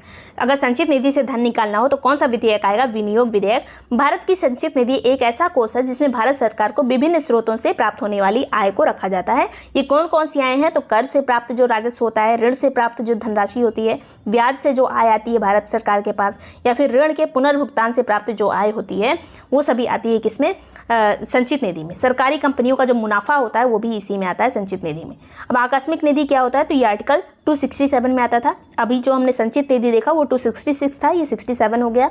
संसद के द्वारा ये भी बनाई गई है। इसके अलावा 1951 में कानून पारित करके इसका निर्माण किया गया था और इसकी जो अधिकतम सीमा है 500 करोड़ रखी गई है और समय समय पर इसे बढ़ाने की बात भी की जाती है। जैसे कोरोना के टाइम पे इसे बढ़ा के 30,000 करोड़ तक करने की बात की गई थी। यह कार्यपालिका और राष्ट्रपति के व्ययनाधीन होती है, जैसे कि अभी हमने संचित निधि की बात की थी जो कि संसद के व्ययनाधीन होती है, संसद उसका गार्जियन होता है। उसी तरह से आकस्मिक निधि का गार्जियन कौन होता है, अगर आकस्मिक निधि से धन निकालना है तो किसकी अनुमति की जरूरत होगी, तो राष्ट्रपति की। आगे बात करेंगे, भारत की आकस्मिक निधि का कोष या खजाना है जो विशेष परिस्थितियों में इससे धन निकाला जा सकता है। अगर कोई आकस्मिक स्थिति आ गई, किसी तरह की ऐसी प्रॉब्लम आ गई देश में, तब आकस्मिक निधि से धन निकाला जाता है। आगे बात करेंगे लोक लेखा निधि क्या होती है, तो 266(2) में आती है, जैसे कि अभी संचित निधि 266(1) में थी, लोक लेखा नीति 266(2) में आएगी। और भारत का लोक लेखा एक ऐसा खजाना होता है जिसमें उस धन राशियों को रखा जाता है जो भारत सरकार की आय का स्रोत नहीं बल्कि भारत सरकार के पास अमानत या धरोहर के रूप में रहते हैं, उसे लोक लेखा निधि कहा जाता है। एक धरोहर रहती है भारत सरकार के पास, उसी को लोक लेखा निधि कहा जाता है। 266(2) में आएगा ये। अब ग्रांट्स क्या होते हैं, तो बजट प्रस्तुत होने के पहले ही सरकार को 1/6 राशि पहले ही दे दी जाती है, इसे कहते हैं लेखानुदान, जो कि बजट की स्वीकृति से पहले ही मिल जाता है। आगे पूरक अनुदान क्या होता है कि अगर किसी सेवा या फिर योजना में प्रचलित धन वित्तीय वर्ष के दौरान कम पड़ जाए तो उसे पूरा करने के लिए जो धन दिया जाएगा या जो अनुदान मांगा जाता है उसी को कहते हैं पूरक अनुदान। मतलब जितना जो पैसा निर्धारित था किसी योजना से वो कम पड़ जाए तब उसे एक्स्ट्रा भी मांगा जा सकता है, किस रूप में, तो पूरक अनुदान के रूप में। अब अतिरिक्त अनुदान क्या होता है कि अगर किसी योजना में जितना उसके लिए निर्धारित किया गया है उससे ज़्यादा खर्चा हो चुका है तो उस बजट सत्र के बाद, उस जो सत्र चल रहा है उसके बाद जो है कुछ अतिरिक्त धनराशि सरकार के द्वारा मांगी जाती है, जिसे कहा जाता है अतिरिक्त अनुदान। आगे बात करते हैं प्रत्यय अनुदान क्या होता है, क्रेडिट क्या होता है, किसी योजना के लिए जिसका स्वरूप निश्चित नहीं है, मतलब कितना इसमें रुपए खर्च हो सकते हैं वो निश्चित नहीं है। जैसे गंगा एक्सप्रेसवे, इस पर कितने रुपए खर्च हो सकते हैं, टोटल एक बार में नहीं निकाला जा सकता, धीरे धीरे हर साल जो है हर बजट में इसके लिए पैसे निर्धारित किए जाते हैं। तो इस तरह से सरकार जो अनुमानित राशि मांगती है उसे कहते हैं प्रत्यय अनुदान। अनुमानित राशि को प्रत्यय अनुदान कहा जाता है। आगे बात करते हैं समापन या फिर क्लोजर क्या होता है, तो जब किसी विधेयक पर समय बचाने के लिए बहस को सीमित कर दिया जाता है तो उसे समापन या फिर क्लोजर कहा जाता है। अब आगे चलेंगे प्रश्नकाल, इनसे हर बार प्रश्न पूछा जाता है एग्जाम में। तो प्रश्नकाल वो होता है जब किसी संसद का सत्र चल रहा हो तो उसका जो पहला घंटा होता है जिसमें जो सदस्य होते हैं संसद के वो प्रश्न पूछते हैं और जो मंत्री होते हैं वो प्रश्न पूछते हैं, उसके लिए टाइम निर्धारित होता है, उसी को प्रश्नकाल कहा जाता है। अब 3 तरह के प्रश्न पूछे जा सकते हैं। पहला है तारांकिक प्रश्न, ऐसा प्रश्न जिनका मौखिक उत्तर दिया जाता है उसे कहते हैं तारांकिक प्रश्न, और इससे संबंधित पूरक प्रश्न भी पूछा जा सकता है। तो ये हो गया तारांकिक प्रश्न जो मौखिक रूप में इसका जवाब दे दिया जाता है। अतारांकिक प्रश्न कौन सा होता है, ऐसा प्रश्न जिसका लिखित उत्तर दिया जाता है और उससे संबंधित पूरक प्रश्न नहीं पूछे जाते हैं। मतलब अगर लिखित में उत्तर देना है तो आप तुरंत नहीं पूछ सकते हो, इससे जो संबंधित और भी प्रश्न पूछने का अधिकार नहीं होता है, केवल लिखित में इसका आंसर दे दिया जाता है अतारांकिक प्रश्न का। अब अल्प सूचना का प्रश्न क्या होता है, जिसमें जो निर्धारित समय होता है कि 10 दिन पहले जो बताना होता है प्रश्न पूछने के, ऐसा कुछ नहीं होता है, इसे डायरेक्टली तुरंत पूछा जा सकता है और इसे प्राथमिकता के आधार पर इसका जो है आंसर भी किया जाता है, प्राथमिकता के आधार पर इसे पूछा भी जाता है। तो ये बहुत इंपॉर्टेंट जो चीज़ें होती है उसे अल्पकालिक प्रश्नों में शामिल किया जाता है। अब छाया मंत्रिमंडल यानी शैडो कैबिनेट क्या होती है, तो ये एक प्रभावशाली विपक्ष की निशानी होती है। जिस तरह से अगर सरकार में जिस तरह की कैबिनेट होती है उसी तरह की कैबिनेट अगर विपक्ष में भी बन जाए कि सभी तरह के मंत्री निर्धारित हों और जो सरकार में जो मंत्री हैं उसी से, जैसे कोई वित्त मंत्री सरकार में है और विपक्ष पार्टी ने भी एक वित्त मंत्री ऐसा निर्धारित कर लिया जो उसके काम पे नज़र रखे, तो इस तरह से पूरी अच्छे से नज़र रखी जा सकती है। विपक्षी पार्टी गवर्निंग पार्टी पे नज़र रखती है, ये एक अच्छे विपक्ष की निशानी होती है। तो इसी में शैडो कैबिनेट इसका एक कॉन्सेप्ट है जो कि रखा जाता है। ये सभी चीज़ें इंपॉर्टेंट थी। वीडियो पसंद आया हो तो लाइक और सब्सक्राइब कर लीजिएगा, क्योंकि ये टॉपिक अभी चर्चा में रहा है। नई हमारी राष्ट्रपति बनी है द्रौपदी मुर्मू, इसलिए इंपॉर्टेंट है। अलग अलग इससे क्वेश्चन पूछे जा सकते हैं, चाहे वो आर्टिकल से रिलेटेड हो या राष्ट्रपति की शक्तियों से रिलेटेड हो, सभी तरह के क्वेश्चन डायरेक्टली इनडायरेक्टली पूछे जा सकते हैं। इसके अलावा ROE की टेस्ट सीरीज चल रही जिसमें अभी तक 9 टेस्ट हो चुके हैं, जिसका लिंक डिस्क्रिप्शन में है। 10वां टेस्ट अगले संडे को होगा। ये सब टेस्ट लगातार चलते रहेंगे। पूरा डिटेल जानने के लिए आप 7355459135 जो हैशटैग में नंबर दिया है उस पर कॉन्टैक्ट कर सकते हैं। टेस्ट के साथ ही जितने भी शॉर्ट नोट हैं वो सब आपको प्रोवाइड कर दिए जाएंगे ROE एग्जाम से रिलेटेड, और जो भी डिटेल्स होंगी वो आपको PDF फॉर्म में आप कांटेक्ट करेंगे तो व्हाट्सएप पे भेज दी जाएंगी। तो चलिए शुरू करते हैं। यहाँ पर 15वीं हमारी जो राष्ट्रपति बनी है ये है द्रौपदी मुर्मू। अब इनका नंबर पूछा जा सकता है कौन से नंबर की ये राष्ट्रपति हैं, तो 15वीं हमारी ये राष्ट्रपति बनी है। अभी जनजाति समूह से संबंधित है, पहली जनजाति राष्ट्रपति हैं ये, तो इनकी जनजाति भी पूछा जा सकता है कि कौन सी जनजाति से हैं ये, तो संथाली जनजाति से हैं। इनका जन्म हुआ था उड़ीसा में। पहले ये किस किस पद पर रह चुकी हैं, तो उड़ीसा विधानसभा की ये सदस्य थी। इसके अलावा ये राज्यपाल भी थी। किस राज्य की राज्यपाल थी, तो झारखंड की राज्यपाल भी रह चुकी हैं। वर्तमान में ये राष्ट्रपति बन चुकी हैं। आगे बात करेंगे अब राष्ट्रपति जो है ये किस भाग में आता है संविधान के, तो भाग 5 में आता है। भाग 5 संघ से संबंधित है, संघ के अंदर ही आता है राष्ट्रपति। राष्ट्रपति संसद का एक पार्ट होता है, जैसे कि लोकसभा और राज्यसभा होती है, उसी तरह से राष्ट्रपति भी एक संसद का ही अंग है। 3 अंग होते हैं संसद के, जो हमने पहले ही पढ़ लिया है। ROE वाली प्लेलिस्ट भी दी है, उसमें आप देख सकते हैं। एक राज्यसभा, एक लोकसभा, एक राष्ट्रपति। राष्ट्रपति न लोकसभा का सदस्य होता है, न ही राज्यसभा का, ये अलग एक अंग होता है जो कि संसद से संबंधित है। आगे बात करते हैं यहाँ पर राष्ट्रपति से संबंधित जितने भी आर्टिकल्स हैं। पहला आर्टिकल है आर्टिकल 52। ज़्यादातर जितने आर्टिकल है राष्ट्रपति से संबंधित वो 52 से लेकर 62 तक में दिए हुए हैं, लेकिन और भी आर्टिकल जो राष्ट्रपति से संबंधित हैं इनडायरेक्टली वो भी यहाँ पर हम देखेंगे। अब 52वां क्या है, तो इसमें है कि भारत में एक राष्ट्रपति होगा। तो भारत में राष्ट्रपति का प्रावधान किसके अंतर्गत आता है, आर्टिकल 52 के अंतर्गत आता है। आर्टिकल 53 क्या है, तो आर्टिकल 53 में संघ की कार्यपालिका शक्ति जो होगी वो राष्ट्रपति में निहित होगी। ये किस आर्टिकल के अंतर्गत आता है, आर्टिकल 53 के अंतर्गत आता है कि जो कार्यपालिका शक्ति होगी वो राष्ट्रपति के अंतर्गत निहित होगी। अब यहीं पे एक शब्द और लग जाए कि वास्तविक कार्यपालिका शक्ति जो है किसके पास होती है, तो वास्तविक कार्यपालिका शक्ति मंत्रिमंडल के पास होती है।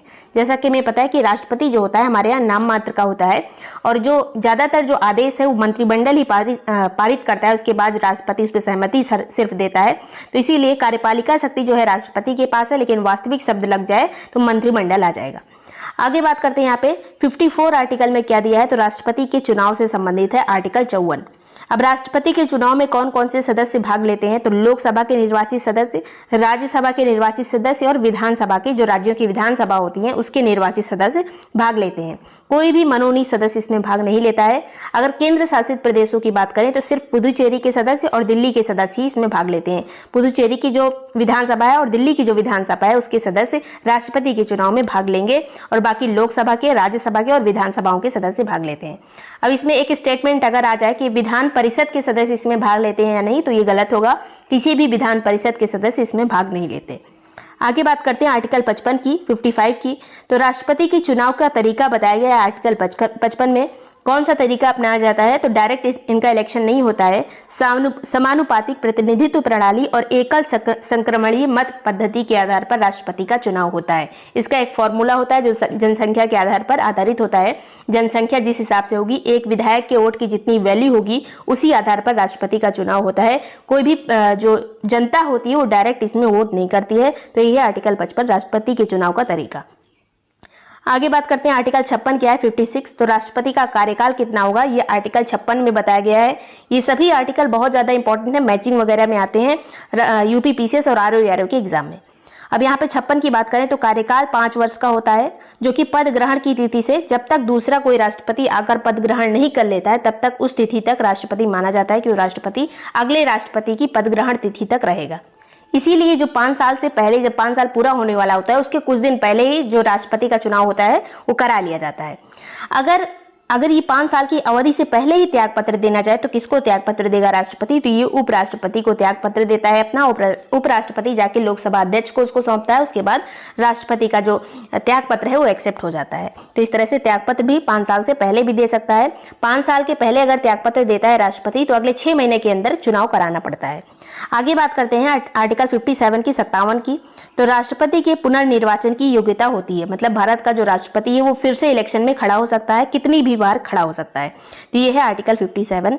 आर्टिकल 58 क्या है, तो राष्ट्रपति की चुनाव लड़ने की योग्यता क्या क्या होती है, ये 58 में बताया गया, आर्टिकल 58 में बताया गया है। कौन कौन सी योग्यता है, तो भारत का नागरिक होना चाहिए, 35 वर्ष की आयु होनी चाहिए, लोकसभा में निर्वाचित होने की योग्यता उसकी होनी चाहिए। अब यहाँ पे राज्यसभा शब्द आ जाएगा तो गलत हो जाएगा, लोकसभा में निर्वाचित होने की उसकी योग्यता होनी चाहिए। लेकिन वो किसी भी लोकसभा का या राज्यसभा का सदस्य नहीं होता, बस उसकी योग्यता इतनी होनी चाहिए कि वो निर्वाचित हो सके। आगे बात करते हैं यहाँ पर चुनाव के समय वो किसी भी लाभ का पद न धारण करता हो, वो किसी ऐसे पद पर हो सकता है जैसे उपराष्ट्रपति है या फिर कोई मंत्रिमंडल का सदस्य हो सकता है, लेकिन जब वो इलेक्शन में चुनाव में जीत जाता है तो उसके बाद उसको हटना पड़ता है। वैसे किसी लाभ के पद पर ना हो जहां से उसको वेतन मिल रहा हो। आगे बात करते हैं यहाँ पर 59 में, तो राष्ट्रपति कार्यालय की शर्तें क्या क्या होती हैं, ये आर्टिकल 59 में बताया गया, आर्टिकल 59 में बताया गया है। अब इसमें क्या क्या है कार्यालय की शर्तें, तो कार्यालय में जाने से पहले जो राष्ट्रपति है संसद के किसी सदन या किसी राज्य के विधानमंडल के किसी सदन का सदस्य नहीं होगा। मतलब कहीं का भी ये सदस्य नहीं होगा। और ये भी संसद के किसी सदन या किसी राज्य के विधानमंडल के किसी सदन का व्यक्ति जो है वो राष्ट्रपति के रूप में निर्वाचित हो जाता है तो ये समझा जाएगा कि उसने जो है अपना जो पद ग्रहण किया राष्ट्रपति के रूप में, उससे पहले ही जो पिछला वाला अपना पद था वो रिक्त कर दिया। मतलब वो वाला पिछला वाला जो उसका कार्यकाल था, पिछला वाला जो पद था वो खत्म हो गया, ऐसा मान लिया जाएगा उसी तारीख से जिस दिन से वो राष्ट्रपति बन जाता है। तो ये बताया गया है आर्टिकल 59 में कार्यालय की शर्तें। आगे है आर्टिकल 60, इसमें राष्ट्रपति की शपथ और प्रतिज्ञान के बारे में बताया गया है। मतलब राष्ट्रपति जो है किसके सामने अपनी शपथ लेगा, तो मुख्य न्यायाधीश के सामने, जो सुप्रीम कोर्ट के जज होते हैं, चीफ जस्टिस, उनके सामने शपथ लेगा, या फिर जो सुप्रीम कोर्ट के वरिष्ठतम जो सबसे बूढ़े वाले जो न्यायाधीश होते हैं उनके सामने शपथ लेगा राष्ट्रपति। आगे बात करते हैं आर्टिकल 61 महाभियोग के बारे में है, जिसमें राष्ट्रपति को उसके पद से हटाया जाता है। जिसमें अगर कोई संवैधानिक उल्लंघन कर दिया है राष्ट्रपति ने, तब राष्ट्रपति को उसके पद से हटाया जा सकता है। ये एक तरह की अर्ध न्यायिक प्रक्रिया होती है। पूरी प्रक्रिया पूछी भी जा सकती है आपसे, इसका क्रम कैसे कैसे होता है ये भी पूछा जा सकता है, क्रम से अरेंज करने को आ सकता है। तो 14 दिन पूर्व राष्ट्रपति को सूचना देनी पड़ेगी अगर उसके खिलाफ महाभियोग आता है तो। मतलब अगर महाभियोग लाना है तो 1/4 सदस्य का जो उसमें हस्ताक्षर भी होना चाहिए पहले से। अब ये किसी भी सदन में आ सकता है, चाहे लोकसभा में आ सकता है या राज्यसभा, दोनों में किसी में भी इसको लाया जा सकता है महाभियोग का। जिस भी सदन में आएगा उसके 1/4 सदस्य का हस्ताक्षर होना चाहिए। अभी जिस भी सदन में पेश हुआ उसमें उसके सदस्य जो होंगे उसके 2/3 बहुमत से पारित होना चाहिए। जिस भी सदन में ये आया जो महाभियोग है उसके 2/3 जो सदस्य हैं उसको पारित कर देना चाहिए, तभी ये अगले जो सदन है उसमें ट्रांसफर किया जाएगा। एक सदन से जब 2/3 बहुमत से पारित हो जाएगा तभी से दूसरे सदन में भेजा जाएगा। पहले लोकसभा में पारित हुआ है तो राज्यसभा में भेजा जाएगा, राज्यसभा में पारित हो गया है तो लोकसभा में भेजा जाएगा। अगले सदन में जाके इसकी जांच की जाएगी, आरोप कैसे है, ये सही है या गलत, उसकी जांच होगी। और इस समय राष्ट्रपति जो है सदन में प्रस्तुत हो सकता है, अपना जो है प्रतिनिधित्व कर सकता है, अपना जो सफाई है वो दे सकता है जाके वहां पर, लेकिन जो है पूरी तरह से अच्छी जांच की जाएगी। अगर अगले सदन में जहां पे जांच की जा रही है वहां पे भी 2/3 बहुमत से पारित हो जाता है, तब मान लिया जाएगा कि महाभियोग की जो प्रक्रिया है ये पूर्ण हो गई, राष्ट्रपति को उसी तिथि से अपने पद से हटना पड़ेगा। तो ये है पूरी महाभियोग की प्रक्रिया और इसी तरह से ये क्वेश्चन भी बन सकता है। आगे बात करेंगे आर्टिकल 62 में क्या दिया हुआ है, तो राष्ट्रपति कार्यकाल की रिक्ति को भरने के लिए चुनाव का आयोजन जो होता है, अगर किसी कारणवश राष्ट्रपति हट जाता है तो जो चुनाव होगा वो कब कराना है, इससे संबंधित जो प्रक्रिया है वो 62 में दी हुई है। 6 महीने के अंदर चुनाव कराना पड़ता है। ये रिक्ति ना रहे बहुत ज़्यादा दिन तक, इसीलिए 5 वर्ष पूरा करने से पहले ही चुनाव करा लिया जाता है, जिससे जो है टाइम पीरियड बीच में कोई गैप ना आए। तो इस तरह से ये होता है। अगर महाभियोग वगैरह से हटा है तो 6 महीने के अंदर चुनाव कराना पड़ता है। आगे बात करते हैं आर्टिकल 65 में क्या दिया हुआ है। अब यहाँ पे 63 इतना इंपॉर्टेंट नहीं है राष्ट्रपति से संबंधित, अब 65 इंपॉर्टेंट है। जो अभी इंपॉर्टेंट होंगे वही देखा जाएगा, लगातार 62 तक थे बस। 65 में उपराष्ट्रपति का राष्ट्रपति के रूप में कार्य करने का जो प्रावधान है, जो अगर किसी कारणवश राष्ट्रपति नहीं है या फिर राष्ट्रपति की मृत्यु हो जाती है किसी कारण से, तो उपराष्ट्रपति जो है राष्ट्रपति से संबंधित सारे काम करेगा। और जिस टाइम पे उपराष्ट्रपति राष्ट्रपति का काम करेगा उस टाइम पे उसे सारे अधिकार राष्ट्रपति वाले ही प्राप्त होंगे, सारे भत्ते राष्ट्रपति वाले ही प्राप्त होंगे। आगे बात करते हैं आर्टिकल 71 क्या है, तो राष्ट्रपति या उपराष्ट्रपति से संबंधित, निर्वाचन से संबंधित कोई भी मुद्दा है, कोई भी अपवाद है, कोई भी विवाद है, तो उसका निपटारा कौन करेगा, तो उसका निपटारा जो है सुप्रीम कोर्ट करेगा। ये किसमें दिया है, आर्टिकल 71 में। 72 क्या है, राष्ट्रपति की क्षमा दान करने की शक्ति। अब क्षमा दान की कई सारी प्रक्रिया होती हैं जो पूछा जा सकता है एग्जाम में। कौन कौन सी होती है, पहला है यहाँ पर लघुकरण। लघुकरण जो है सजा की प्रकृति इसमें बदल दी जाती है। इसमें मैचिंग में आता है लघुकरण में क्या होता है, तो सजा की प्रकृति को बदला जाता है। जैसे मृत्युदंड अगर किसी को मिला है तो उसकी मृत्युदंड की सजा को बदल के उसको कठोर कारावास में बदल दिया गया। अगर किसी व्यक्ति को 10 साल की सजा दी गई है तो 10 साल की अगर कठोर सजा दी गई है तो नॉर्मल कर दी जाएगी, लेकिन टाइम वही रहेगा। तो ये है लघुकरण।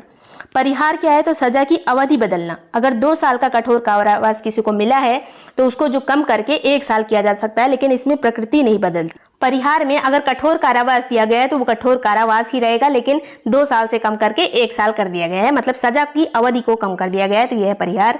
आगे बात करेंगे विराम क्या होता है, तो किसी विशेष परिस्थिति में जो सजा है उसको कम कर दिया जाता है। जैसे अपंगता हो गई किसी को या फिर कोई गर्भवती महिला है तो उसकी जो सजा है उसको कम कर दिया जाएगा, इसे विराम कहते हैं।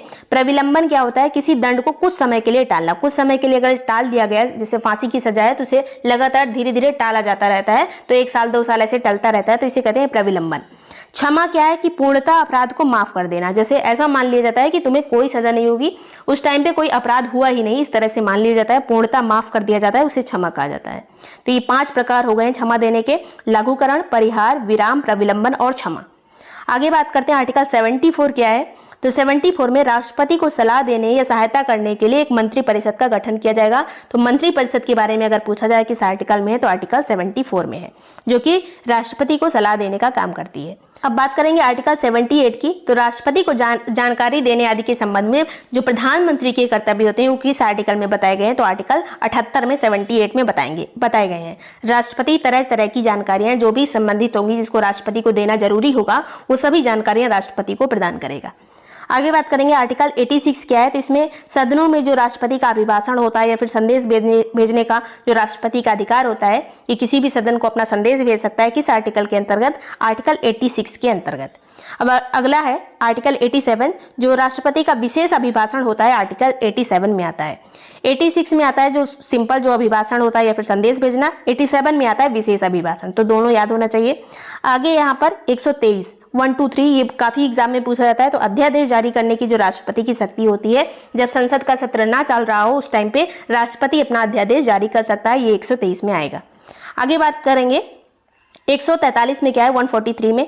तो अगर राष्ट्रपति को जरूरी लगे कि कोई उनको परामर्श चाहिए तो उच्चतम न्यायालय से परामर्श ले सकते हैं राष्ट्रपति, लेकिन इसे मानना राष्ट्रपति के लिए बाध्यकारी नहीं होता है।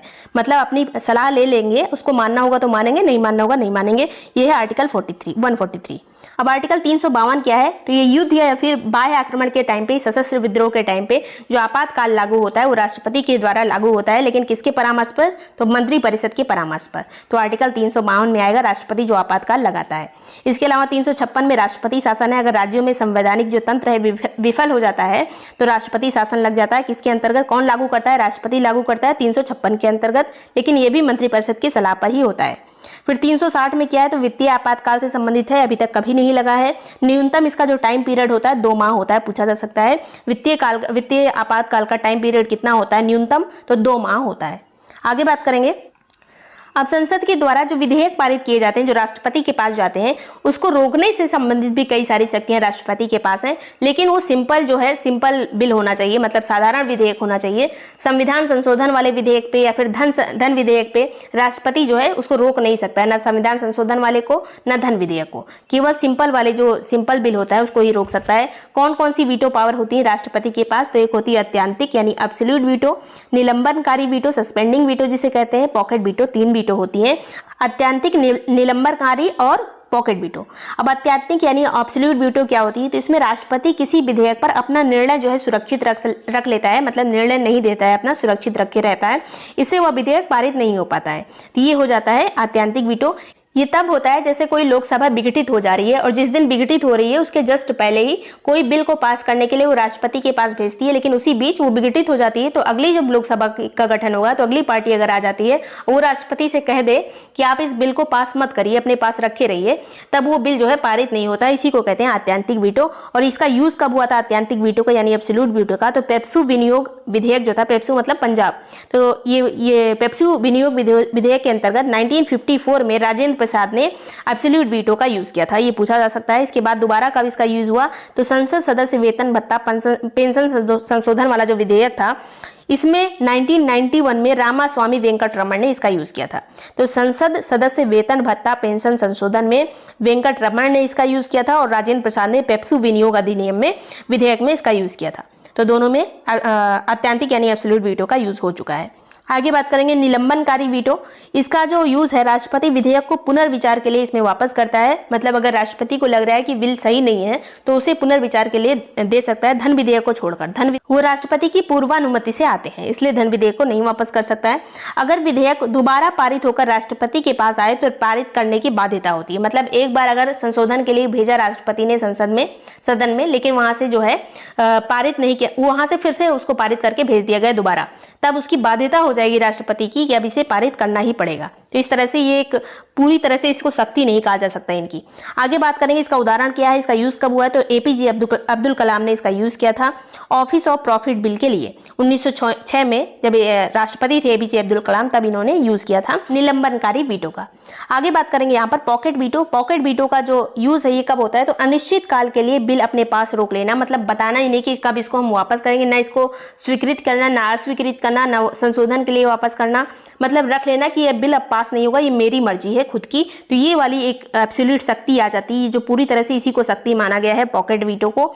इसमें राष्ट्रपति जो है अपना पूरा अधिकार रखता है, किसी से कुछ नहीं पूछता है, अपने पास ही बिल को रखे रहता है और कभी भी पास नहीं करता है, और ना टाइम बताता है कि कब मैं इसको पास करूंगा। इसका उदाहरण क्या है, तो भारतीय डाक संशोधन विधेयक, ये ज्ञानी जैल सिंह ने इसका यूज किया था पॉकेट वीटो का 1996 में। राजीव गांधी के टाइम की बात है, ज्ञानी जैल सिंह ने 1986 में भारतीय डाक संशोधन विधेयक के लिए पॉकेट वीटो का यूज किया था। आगे बात करते हैं, तो ये 3 तरह की वीटो हो गई।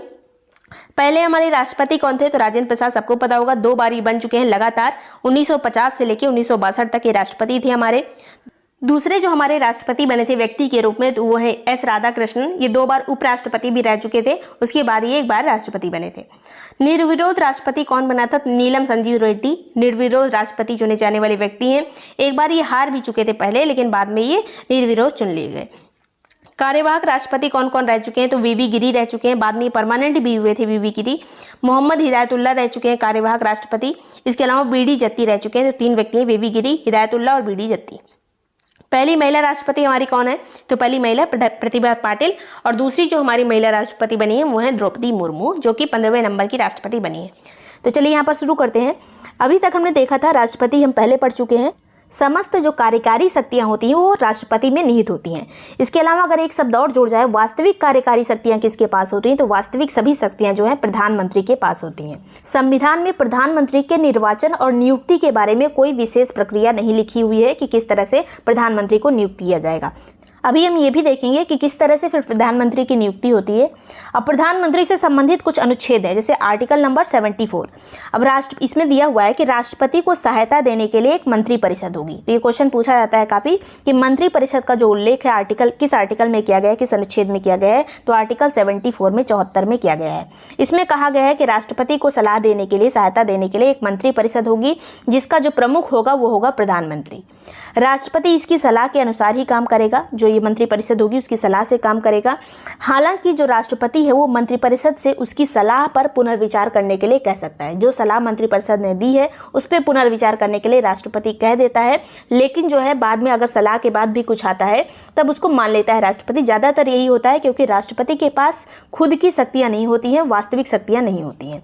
आगे बात करते हैं यहाँ पर आर्टिकल 75 क्या कहता है, तो प्रधानमंत्री की नियुक्ति कौन करेगा, राष्ट्रपति करेगा। ये किस में कहा गया है, आर्टिकल 75 में। और प्रधानमंत्री की सलाह पर अन्य मंत्रियों की नियुक्ति जो है वो भी राष्ट्रपति ही करता है। सबसे पहली बात, प्रधानमंत्री की नियुक्ति कौन करता है, तो राष्ट्रपति करता है। किस आर्टिकल में दिया गया है, आर्टिकल 75 में दिया गया है, 75 में दिया गया है। इसके अलावा प्रधानमंत्री की सलाह पर जो अन्य मंत्री होते हैं उनकी नियुक्ति भी राष्ट्रपति ही करता है। अब वो खुद से नहीं कर सकता कि किसी को भी मंत्री चूज करे, इसलिए प्रधानमंत्री से सलाह लेता है। अब मंत्री जो है राष्ट्रपति के प्रसाद पर्यंत अपने पद पर बने रहेंगे। मतलब जैसे कि हमने देखा है कि जो लोकसभा होती है उसका कार्यकाल होता है 5 वर्ष, लेकिन जो इसके मंत्री होते हैं उनको प्रधानमंत्री जब भी चाहे अपने पद से हटा सकता है, कोई दूसरा उस पद पे मंत्री बन जाएगा। तो ये काम कौन करता है, तो प्रधानमंत्री की सलाह पे ये काम राष्ट्रपति ही करता है। इसीलिए कहा जाता है कि जो मंत्री होते हैं वो राष्ट्रपति के प्रसाद पर्यंत होते हैं। प्रसाद पर्यंत का यही मतलब है कि कोई निश्चित कार्यकाल नहीं है। इसके अलावा जो मंत्री परिषद होती है वो लोकसभा के प्रति सामूहिक रूप से उत्तरदायी होती है। अगर पूछा जाए कि मंत्री परिषद जो है वो किसके प्रति सामूहिक रूप से, यहाँ पे एक वर्ड ध्यान रखिएगा, सामूहिक रूप से उत्तरदायी होती है, तो ये लोकसभा के प्रति सामूहिक रूप से उत्तरदायी होती है मंत्री परिषद। अब एक चीज़ और अगर पूछ लिया जाए, यहाँ पे एक दूसरा वर्ड आ गया कि मंत्री परिषद व्यक्तिगत रूप से किसके प्रति उत्तरदायी होती है, तो व्यक्तिगत रूप से जो इंडिविजुअल एक मंत्री होगा वो राष्ट्रपति के प्रति उत्तरदायी होगा।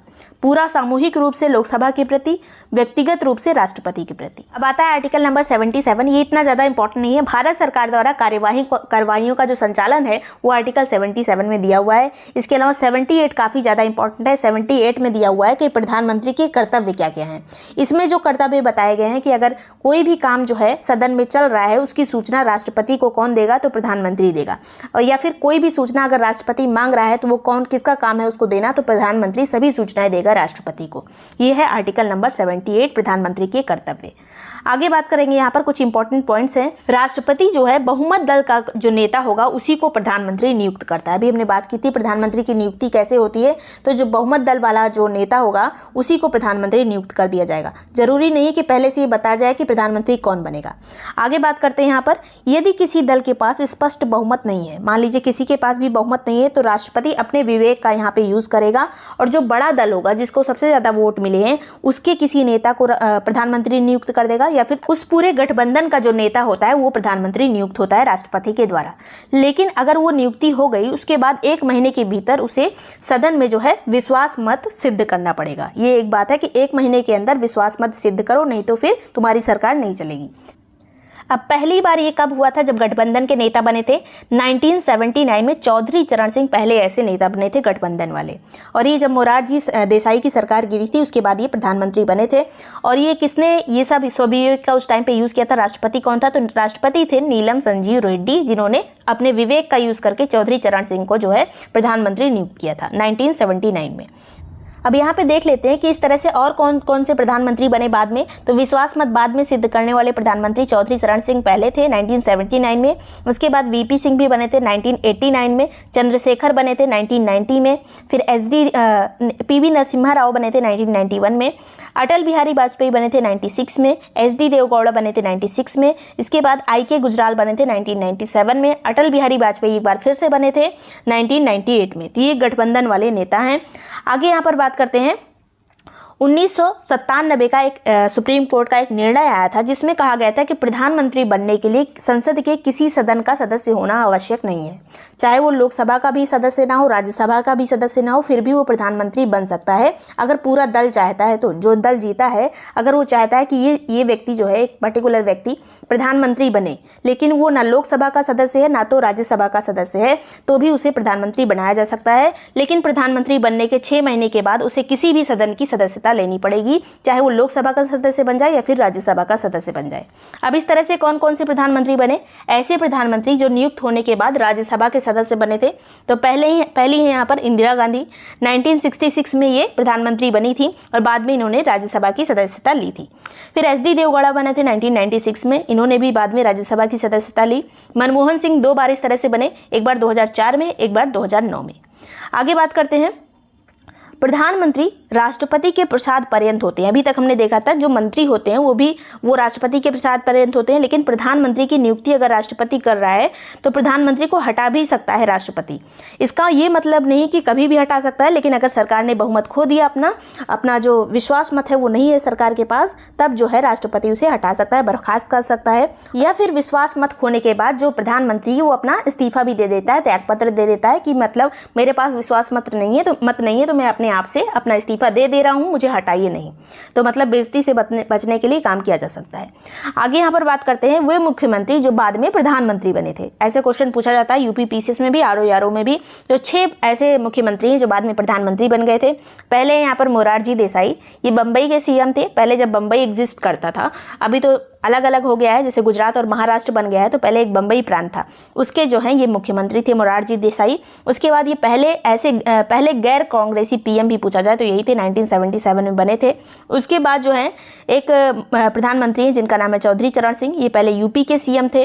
फिर VP सिंह बने थे, ये भी UP के CM थे। इसके अलावा PV नरसिम्हा राव पहले आंध्र प्रदेश के CM थे, बाद में प्रधानमंत्री बने। अगर पूछा जाए दक्षिण भारत के पहले प्रधानमंत्री कौन थे, तो यही थे PV नरसिम्हा राव। इसके बाद HD देवगौड़ा पहले कर्नाटक के CM थे, बाद में प्रधानमंत्री बने। नरेंद्र मोदी को सब लोग जानते हैं, पहले गुजरात के CM थे, बाद में प्रधानमंत्री बने। तो ये सभी चीज़ें हैं जो इंपॉर्टेंट है, जो UP PCS के किसी भी एग्जाम में पूछी जा सकती हैं। वीडियो पसंद आया तो लाइक और सब्सक्राइब कर लीजिएगा। अब किस आर्टिकल में दिया हुआ है कि राज्यों में एक राज्यपाल होगा, तो ये आर्टिकल नंबर 153 अनुच्छेद 153 में दिया हुआ है। किस भाग में राज्यपाल का जिक्र किया गया है, तो भाग 6 में राज्यपाल का जिक्र किया गया है, जिसमें सभी तरह की राज्य सरकारें आती हैं। उसी में से राज्य सरकार का एक हिस्सा है राज्यपाल। आगे बात करते हैं, राज्य में एक संवैधानिक प्रमुख होता है, जैसे कि केंद्र में राष्ट्रपति होता है। इसके अलावा ये राज्य का कार्यकारी प्रमुख होता है। जिस तरह से देश में हमारे कार्यकारी जो हमारा प्रमुख होता है वो राष्ट्रपति होता है, उसी तरह राज्यों में राज्यपाल होता है। कार्यकारी प्रमुख वाली जो बात है किस आर्टिकल में लिखी हुई है पूछा जाता है, तो आर्टिकल नंबर 154 154 नंबर पर लिखी है। अब राज्यपाल से रिलेटेड जितने भी आर्टिकल हैं सभी आपको याद रखने हैं, इसमें मैचिंग वगैरह में पूछा जाता है। आगे बात करते हैं, केंद्र का ये राज्यों में प्रतिनिधि होता है, ये सबको पता होगा, केंद्र की तरफ से भेजा जाता है। इसके अलावा एक संशोधन हुआ था इससे रिलेटेड, 7वां संविधान संशोधन, जो कि 1956 में हुआ था, 1956 में।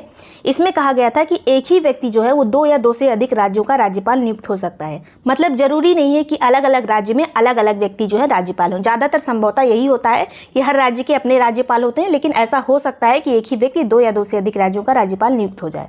ऐसा हो भी चुका है पहले। आगे बात करते हैं, राज्यपालों की नियुक्ति किसके द्वारा होती है? तो राष्ट्रपति के आज्ञा पत्र के द्वारा, मतलब राष्ट्रपति के द्वारा होती है। लेकिन इसकी सिफारिश कौन करता है? तो केंद्र सरकार की तरफ से राज्यपालों की नियुक्ति की जाती है। किसके आज्ञा पत्र के तहत? तो राष्ट्रपति के आज्ञा पत्र के द्वारा। ये किस आर्टिकल में राज्यपालों की नियुक्ति के बारे में लिखा है? तो आर्टिकल नंबर 155 में। अब इसका कोई चुनाव नहीं होता, जिस तरह से राष्ट्रपति में हमारा जो है अप्रत्यक्ष रूप से एक चुनाव ही होता है, लेकिन राज्यपाल के लिए कोई चुनाव नहीं होता है। सुप्रीम कोर्ट का एक फैसला था 1973 में। इसमें कहा गया था कि राज्यपाल का जो कार्यालय केंद्र होगा ये सरकार के अधीन रोजगार नहीं है। मतलब जैसे कि हम मानते हैं कि राज्यपाल जो है एक तरह से डमी की तरह होता है, केंद्र सरकार जो चाहे उसे करवा सकती है। तो सुप्रीम कोर्ट ने ये बोला है 1979 में, ये ऐसा नहीं है, ये एक स्वतंत्र निकाय है, इसकी कुछ विवेकाधीन शक्तियाँ भी होती हैं। लेकिन ये सब सिर्फ कहने की बातें हैं। ज़्यादातर जो राज्यपाल होते हैं सिर्फ केंद्र सरकार के, मतलब जो भी बोलती है केंद्र सरकार, उसी के अनुसार उन्हें काम करना होता है। अब यहीं पे एक चीज़ देख लीजिए, जब एक ही व्यक्ति 2 या 2 से अधिक राज्य का राज्यपाल हो तो उसका वेतन कैसे निर्धारित होगा राज्यपाल का? तो इस केस में राष्ट्रपति निर्धारित करता है कि कौन सा राज्य कितने अनुपात में जो वेतन है उसे देगा। मतलब दोनों में डिवाइड हो जाता है वेतन, बराबर बराबर नहीं, जैसे राष्ट्रपति निश्चित करेगा उसी हिसाब से, उसी अनुपात में डिवाइड होगा। और ये राज्य की संचित निधि से ही दिया जाता है, दोनों राज्यों की संचित निधि से। आगे बात करते हैं यहाँ पर राज्यपाल का कार्यकाल किस अनुच्छेद में दिया है? तो राज्यपाल का कार्यकाल अनुच्छेद 156 में 156 में दिया है। और कितने समय तक रह सकता है? पदग्रहण की तिथि से 5 साल तक। सामान्यतः ऐसा होता है कि पदग्रहण की तिथि से 5 साल तक राज्यपाल रहता है। इसके अलावा इसको पहले भी हटाया जा सकता है। जैसे एक राज्य में है अभी, उसका टर्म बचा हुआ है, 5 साल से कम अभी हुआ है, तो अगले राज्य में उसे भेजा जा सकता है। तो ये चीज़ हो सकती है इसमें।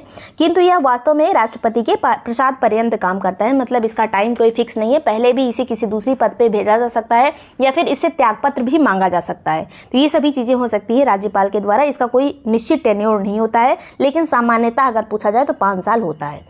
किसी भी समय राष्ट्रपति जो है इसे दूसरे राज्य में या फिर अन्य पद पर भेज सकता है। बीच में अगर इनको त्यागपत्र देना है तो ये राष्ट्रपति को संबोधित अपना त्यागपत्र दे देंगे। इसके अलावा किसी कारणवश अगर राज्यपाल की जो है मृत्यु हो जाती है समय से पहले, तो उच्च न्यायालय का, अगर किसी भी राज्य में राज्यपाल है तो उस राज्य के उच्च न्यायालय का जो मुख्य न्यायाधीश होगा वो बतौर एक राज्यपाल के कार्यकारी के रूप में काम करेगा। अगर उस उच्च न्यायालय का मुख्य न्यायाधीश नहीं बनता है, राज्यपाल के रूप में नहीं कार्य करता है, तो कोई वरिष्ठ जो न्यायाधीश होगा उस उच्च न्यायालय का वो काम करेगा। तो हाई कोर्ट इस केस में आ जाती है अगर राज्यपाल की मृत्यु हो जाए तो। यहाँ पे पद कभी भी रिक्त नहीं होगा। अगर दूसरा राज्यपाल अपॉइंट होना है तो पहला वाला उस डेट तक रहेगा जब तक दूसरा वाला पदभार जो है अपना ग्रहण नहीं कर लेता है। आगे बात करते हैं राज्यपाल नियुक्त होने की अर्हता ये किस अनुच्छेद में दी हुई है? तो अनुच्छेद नंबर 157 157 में दी हुई है। ये भारत का नागरिक होना चाहिए, 35 वर्ष की आयु पूरी कर लेनी चाहिए। इसके अलावा ये किसी भी संसद का सदस्य नहीं होना चाहिए, ना ही विधानमंडल का सदस्य होना चाहिए। अगर ये है तो अपना जिस दिन राज्यपाल के रूप में शपथ लेगा उसके पहले से अपना त्यागपत्र जो पिछले वाले संसद से या फिर जहां विधानसभा में है वहां से त्यागपत्र देना पड़ेगा। किसी तरह का लाभ का पद नहीं होना चाहिए। इसका वेतन भत्ते का निर्धारण संसद के द्वारा किया जाता है। ये चीज़ याद रखिए, राज्यपाल के वेतन भत्ते का निर्धारण कौन करता है कि कितना वेतन दिया जाएगा? तो ये संसद करती है। लेकिन इनका वेतन देता कौन है? तो इनका वेतन दिया जाता है राज्यों की संचित निधि से। आगे कुछ और अन्य बातें जोड़ी गई हैं जो इनकी अर्हता से संबंधित है। अन्य किसी राज्य का इसे होना चाहिए, जिस राज्य का वो संबंधित व्यक्ति है वहाँ पे राज्यपाल नहीं बनना चाहिए। स्थानीय प्रभाव आ जाता है उसके ऊपर और इस तरह से राजनीति सही से चल नहीं पाती है। राष्ट्रपति मुख्यमंत्री से सलाह लेने के बाद ही नियुक्त करता है जो राज्यपाल होता है, संबंधित राज्य का राज्यपाल उसको। इसके अलावा ये चीज़ें बस सिर्फ लिखी हुई होती है। राष्ट्रपति जो है मुख्यमंत्री से सलाह लेकर राज्यपाल की नियुक्ति करे, लेकिन ज़्यादातर जो चीज़ें होती है केंद्र सरकार पर डिपेंड करती है राज्यपाल के केस में। आगे बात करते हैं यहाँ पर। अब कुछ अन्य अनुच्छेद हैं जो राज्यपाल के बारे में इंपॉर्टेंट है। पहला 158, यहाँ पे राज्यपाल की कार्यालय की दशाओं के बारे में लिखा हुआ है। 159 ये ज़्यादा पूछे नहीं जाते लेकिन याद रखना है। 159 में राज्यपाल द्वारा शपथ ग्रहण के बारे में लिखा गया है, ये इंपॉर्टेंट है शपथ ग्रहण वाला। 159 और कौन शपथ दिलाता है राज्यपाल को? तो उच्च न्यायालय का मुख्य न्यायाधीश शपथ दिलाता है। उच्च न्यायालय का, हाई कोर्ट का मुख्य न्यायाधीश जहाँ पे नियुक्त होना है। आगे बात करते हैं 160 नंबर पे क्या लिखा है अनुच्छेद में? तो आकस्मिक परिस्थितियों में राज्यपाल के जो कार्य होते हैं वो 160 अनुच्छेद में लिखे हुए हैं। आर्टिकल नंबर 161 यानी 161 में राज्यपाल की क्षमादान करने की शक्तियां लिखी हुई हैं। जिस तरह से राष्ट्रपति के पास क्षमादान की शक्ति होती है उसी तरह राज्यपाल के पास भी होती है। अगर कोई राज्य कानून के हिसाब से कोई अपराध करता है तो उसे क्षमा देने का अधिकार राज्यपाल को होता है। लेकिन यहाँ पे मृत्युदंड से संबंधित कोई अधिकार नहीं है राज्यपाल के पास।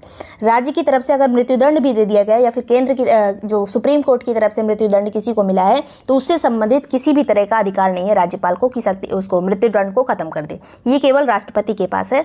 ये केवल पुनर्विचार कर सकता है इस बात पे कि अगर किसी हाई कोर्ट ने या फिर किसी डिस्ट्रिक्ट जो न्यायालय होता है उसने मृत्युदंड का आदेश दिया है तो राज्यपाल सिर्फ इतना कर सकता है कि कह दे कि इस पे पुनर्विचार कीजिए, लेकिन उसे हटा नहीं सकता है। इसके अलावा सैन्य अदालत से संबंधित कोई भी शक्ति राज्यपाल के पास नहीं होती है। आगे बात करते हैं 162 में, तो इसमें राज्यपाल की कार्यपालक शक्तियां दी हुई हैं जो भी हम आगे देखेंगे। 163 में मंत्रिपरिषद का राज्यपाल को सहयोग या सलाह देना। मंत्रिपरिषद जो है राज्यपाल को सलाह देती है। जिस तरह से मंत्रिपरिषद जो केंद्र में रहती है वो सलाह देती है राष्ट्रपति को, उसी तरह राज्यों में भी जो मंत्रिपरिषद होती है वो राज्यपाल को सलाह देती है। 167 में राज्यपाल को सूचना देने का मंत्रिपरिषद का कर्तव्य बन जाता है कि हर तरह की सूचना जो राज्यपाल मांगे या फिर जो जरूरी हो वो राज्यपाल को दे। इसके अलावा 174 में दिया हुआ है कि राज्य की विधायिका का सत्रावसान और उसको भंग करने का काम किसका होता है, तो राज्यपाल का काम होता है। 201 में लिखा हुआ है कि राज्यपाल द्वारा विधेयक को राष्ट्रपति के विचाराधीन सुरक्षित किया जा सकता है। कोई विधेयक है उसको राज्यपाल जो है सुरक्षित रख सकता है, किसके रिव्यू के लिए, राष्ट्रपति के रिव्यू के लिए। आगे बात करते हैं 213 में लिखा हुआ है राज्यपाल की अध्यादेश जारी करने की शक्ति। 213 में राज्यपाल के अध्यादेश जारी करने की शक्ति लिखी है। राष्ट्रपति वाली किस में है, तो 123 में, 123 में। आगे बात करते हैं 233 में राज्यपाल द्वारा जो जिला न्यायाधीश होते हैं उनकी नियुक्ति की जाती है। तो ये चीज़ें या फिर जो जिला न्यायाधीश होते हैं उनको अगर स्थानांतरित करना है, उनकी पदोन्नति करना है तो वो सब काम किसका है, राज्यपाल का है। 233 में दिया हुआ है जिला न्यायाधीशों से संबंधित नियुक्ति राज्यपाल करता है। आगे बात करते हैं कार्यकारी शक्तियाँ क्या क्या होती हैं राज्यपाल की। तो कुछ कार्यकारी शक्तियाँ होती हैं, कुछ न्यायिक शक्तियाँ होती हैं, आगे अभी देखेंगे और भी शक्तियाँ। तो कार्यकारी में मुख्यमंत्री व अन्य मंत्रियों की जो नियुक्ति होती है ये कार्यकारी शक्तियाँ हैं। महाधिवक्ता की नियुक्ति करता है, राज्य निर्वाचन आयुक्त की नियुक्ति करता है। इसके अलावा राज्य लोक सेवा जो आयोग होता है उसके अध्यक्ष और उसके सदस्यों की नियुक्ति करता है। लेकिन इन अध्यक्षों और सदस्यों को हटाता कौन है, तो हटाता राष्ट्रपति है। आगे बात करेंगे राज्यों में संवैधानिक आपातकाल की सिफारिश भी राज्यपाल ही करता है। अगर राज्य में संविधान फेल हो रहा है तो राष्ट्रपति से सिफारिश करेगा कि यहाँ पे आपातकाल लगाइए, उसी को बोलते हैं राष्ट्रपति शासन। अगर किसी राज्य में राष्ट्रपति शासन लग जाए तो वो राज्य के लिए एक आपातकाल की तरह होता है और 21 आर्टिकल में दिया हुआ है, तो 356 में दिया हुआ है। आगे बात करेंगे राज्यों के जो विश्वविद्यालय होते हैं उनका कुलाधिपति राज्यपाल होता है। इसके अलावा जो उनके कुलपति नियुक्त किए जाते हैं वो भी राज्यपाल के द्वारा ही नियुक्त किए जाते हैं। आगे बात करते हैं यहाँ पर नेक्स्ट है कुछ विधायी शक्तियां भी राज्यपाल के पास होती हैं, जैसे विधानसभा का सत्र आहूत करना, विकृत करना, जो भी हमने बात की थी। चुनाव के पहले और बाद में राज्यपाल का विधानमंडल में संबोधन भी होता है। इसके अलावा विधान परिषद में 1/6 भाग सदस्यों को मनोनीत करने का काम होता है राज्यपाल का। जहाँ पे विधान परिषद होगी, सभी स्टेट्स में नहीं है, ये आपको पता ही होगा, 1/6 सदस्यों को नियुक्त करता है राज्यपाल। आगे बात करते हैं वित्तीय शक्तियाँ कौन कौन सी होती हैं। तो राज्य वित्त आयोग का गठन करता है राज्यपाल। इसके अलावा अप्रत्याशित व्यय के लिए राज्य की जो आकस्मिकता निधि होती है उसका संरक्षक होता है राज्यपाल। जैसे हमने बात की थी कि केंद्र के केस में जो आकस्मिकता निधि होती है उसका संरक्षक होता है राष्ट्रपति, उसी तरह राज्य की जो आकस्मिकता निधि होती है उसका संरक्षक राज्यपाल होता है। आकस्मिकता निधि तभी निकाली जाती है जब किसी तरह की इमरजेंसी आ जाए। धन विधेयक पूर्व सहमति पर ही पेश होता है, राज्यपाल की पूर्व सहमति पर ही। जैसे कि राष्ट्रपति की पूर्व सहमति पर केंद्र में होता था, वैसे ही यहाँ राज्यपाल की पूर्व सहमति पर धन विधेयक पेश किया जाता है। आगे बात करेंगे कुछ न्यायिक शक्तियाँ होती हैं, जैसे क्षमादान की शक्ति, जिला न्यायालयों की जो न्यायाधीश होते हैं उनकी नियुक्ति, उनका स्थानांतरण। इसके अलावा कुछ विवेकाधीन शक्तियाँ होती हैं, ये अलग से पूछ लिया जाता है, जो भी हमने पढ़ लिया है पहले भी। तो राष्ट्रपति के विचारार्थ किसी विधेयक को आरक्षित करना, ये राज्यपाल के विवेक पर निर्भर करता है। पड़ोसी केंद्र शासित प्रदेशों के प्रशासक के रूप में भी ये काम करता है, जहाँ पे उपराज्यपाल का कॉन्सेप्ट नहीं है। इसके अलावा राष्ट्रपति शासन की सिफारिश करता है ये, जैसे भी हमने बात की 356 के तहत राष्ट्रपति शासन की सिफारिश भी राज्यपाल ही करता है। सबसे पहले किस आर्टिकल में दिया हुआ है वित्त आयोग यानी फाइनेंस कमीशन, तो आर्टिकल नंबर 280 में 280 में दिया हुआ है। इसके अलावा 281 जो है 281 वो भी इसी से संबंधित है, जो वित्त आयोग की अनुशंसाएं होती हैं। तो दो प्रमुख आर्टिकल हैं जो कि वित्त आयोग से संबंधित है, एक 280, एक 281। अभी जो वित्त आयोग है ये एक अर्ध न्यायिक प्रकार की संस्था है और ये एक संवैधानिक निकाय है। अगर पूछा जाए संवैधानिक है या कानूनी जो विधिक निकाय होते हैं कुछ, तो ये संवैधानिक है, जिसमें भी आर्टिकल संबंधित होता है, जिसका कोई आर्टिकल होता है, जिसका कोई अनुच्छेद होता है, वो संवैधानिक निकाय होता है। इसका गठन कौन करता है? तो इसका गठन राष्ट्रपति करता है हर 5वें वर्ष या फिर 5 वर्ष के पहले भी किया जा सकता है जब आवश्यकता हो। इसमें कितने सदस्य होते हैं, यही चीज़ें पूछी जाती हैं, कितने सदस्य होते हैं वित्त आयोग में? तो टोटल 5 सदस्य होते हैं, जिसमें एक अध्यक्ष होता है। अध्यक्ष को सार्वजनिक मामलों का अनुभवी होना चाहिए, ये चीज़ इंपॉर्टेंट है, जो एक योग्यता होनी चाहिए कि सार्वजनिक मामलों का वो जानकार हो अध्यक्ष। इसके अलावा 4 अन्य सदस्य होते हैं, उनमें कौन कौन रह सकता है? तो किसी उच्च न्यायालय का न्यायाधीश या फिर इस पद की योग्यता वाला कोई व्यक्ति रह सकता है, या फिर लेखा या वित्त का जानकार रह सकता है, प्रशासन और वित्तीय मामलों का जिसे अनुभव हो वो रह सकता है, अर्थशास्त्र यानी इकोनॉमिक्स का जो विशेष ज्ञाता होगा वो इन सदस्यों में शामिल हो सकता है। तो इस तरह के सदस्य इन चारों में से हो सकते हैं और एक अध्यक्ष होगा।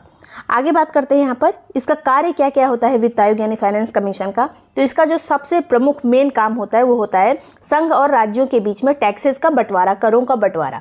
संघ और राज्य के बीच में करों का बंटवारा का काम किसका होता है? तो वित्त आयोग का होता है। आगे बात करते हैं राज्यों को जो संचित निधि से कुछ अनुदान वगैरह जो दिए जाते हैं उसकी सिफारिश भी वित्त आयोग ही करता है। अब यहाँ पे ये चीज़ जान लीजिए कि वित्त आयोग अगर कह रहा है कि राज्यों को ज़्यादा टैक्स में ज़्यादा हिस्सा दिया जाए तो ये मानने के लिए जो केंद्र सरकार है वो बाध्यकारी नहीं है। आगे यहाँ पर राज्य वित्त आयोग द्वारा की गई सिफारिशों के आधार पर जो नगर पालिकाएँ होती हैं या फिर जो पंचायतें होती हैं उनके लिए उनकी जो निधि होती है, उनकी जो पैसे होते हैं उनको बढ़ाने का काम इसकी सिफारिश कौन करता है? तो इसकी सिफारिश भी वित्त आयोग ही करता है। अब वित्त आयोग जो होता है ये अपनी रिपोर्ट किसे सौंपता है? तो अपनी रिपोर्ट ये राष्ट्रपति को सौंपता है। उसके बाद राष्ट्रपति इसे संसद के दोनों सदनों में रखता है। तो वित्त आयोग के बारे में पूछा जा सकता है कि किसको अपनी रिपोर्ट देता है? राष्ट्रपति को देता है। अब यहाँ पे हम जो बात कर रहे हैं वो राष्ट्रीय वित्त आयोग की, मतलब एक जो होता है एक वित्त आयोग, उसकी बात कर रहे हैं। राज्यों का भी अपना एक वित्त आयोग होता है जिसकी नियुक्ति राज्यपाल के द्वारा की जाती है। आगे यहाँ पर बात करते हैं वित्त आयोग की सलाह जो होती है वो बाध्यकारी नहीं होती, जैसे अभी हमने बात की। केंद्र सरकार पर निर्भर करता है कि वो वित्त आयोग की बात माने या फिर ना माने। अब चौथे वित्त आयोग के अध्यक्ष राज मन्नार का एक कथन है कि वित्त आयोग की सलाह को केंद्र सरकार तब तक मानने को तैयार नहीं है जब तक कि उसका कोई बाध्यकारी कारण ना हो। जब वित्त आयोग कोई बाध्यकारी कारण देगा तभी केंद्र सरकार उस बात को मानने के लिए एग्री होगी। आगे बात करते हैं। अब तक कुल 15 जो है वित्त आयोग बन चुके हैं। 15वां जो है अभी एन के सिंह की अध्यक्षता में बना हुआ है। पूछा जा सकता है कि जो पहला वित्त आयोग था वो उसके अध्यक्ष कौन थे? तो उसके अध्यक्ष थे केसी नियोगी। और ये वित्त आयोग का गठन कब हुआ था? तो 1951 में हुआ था, नवंबर में। तो ये सभी चीज़ें इंपॉर्टेंट थी। वीडियो पसंद आया हो तो लाइक और सब्सक्राइब कर लीजिए।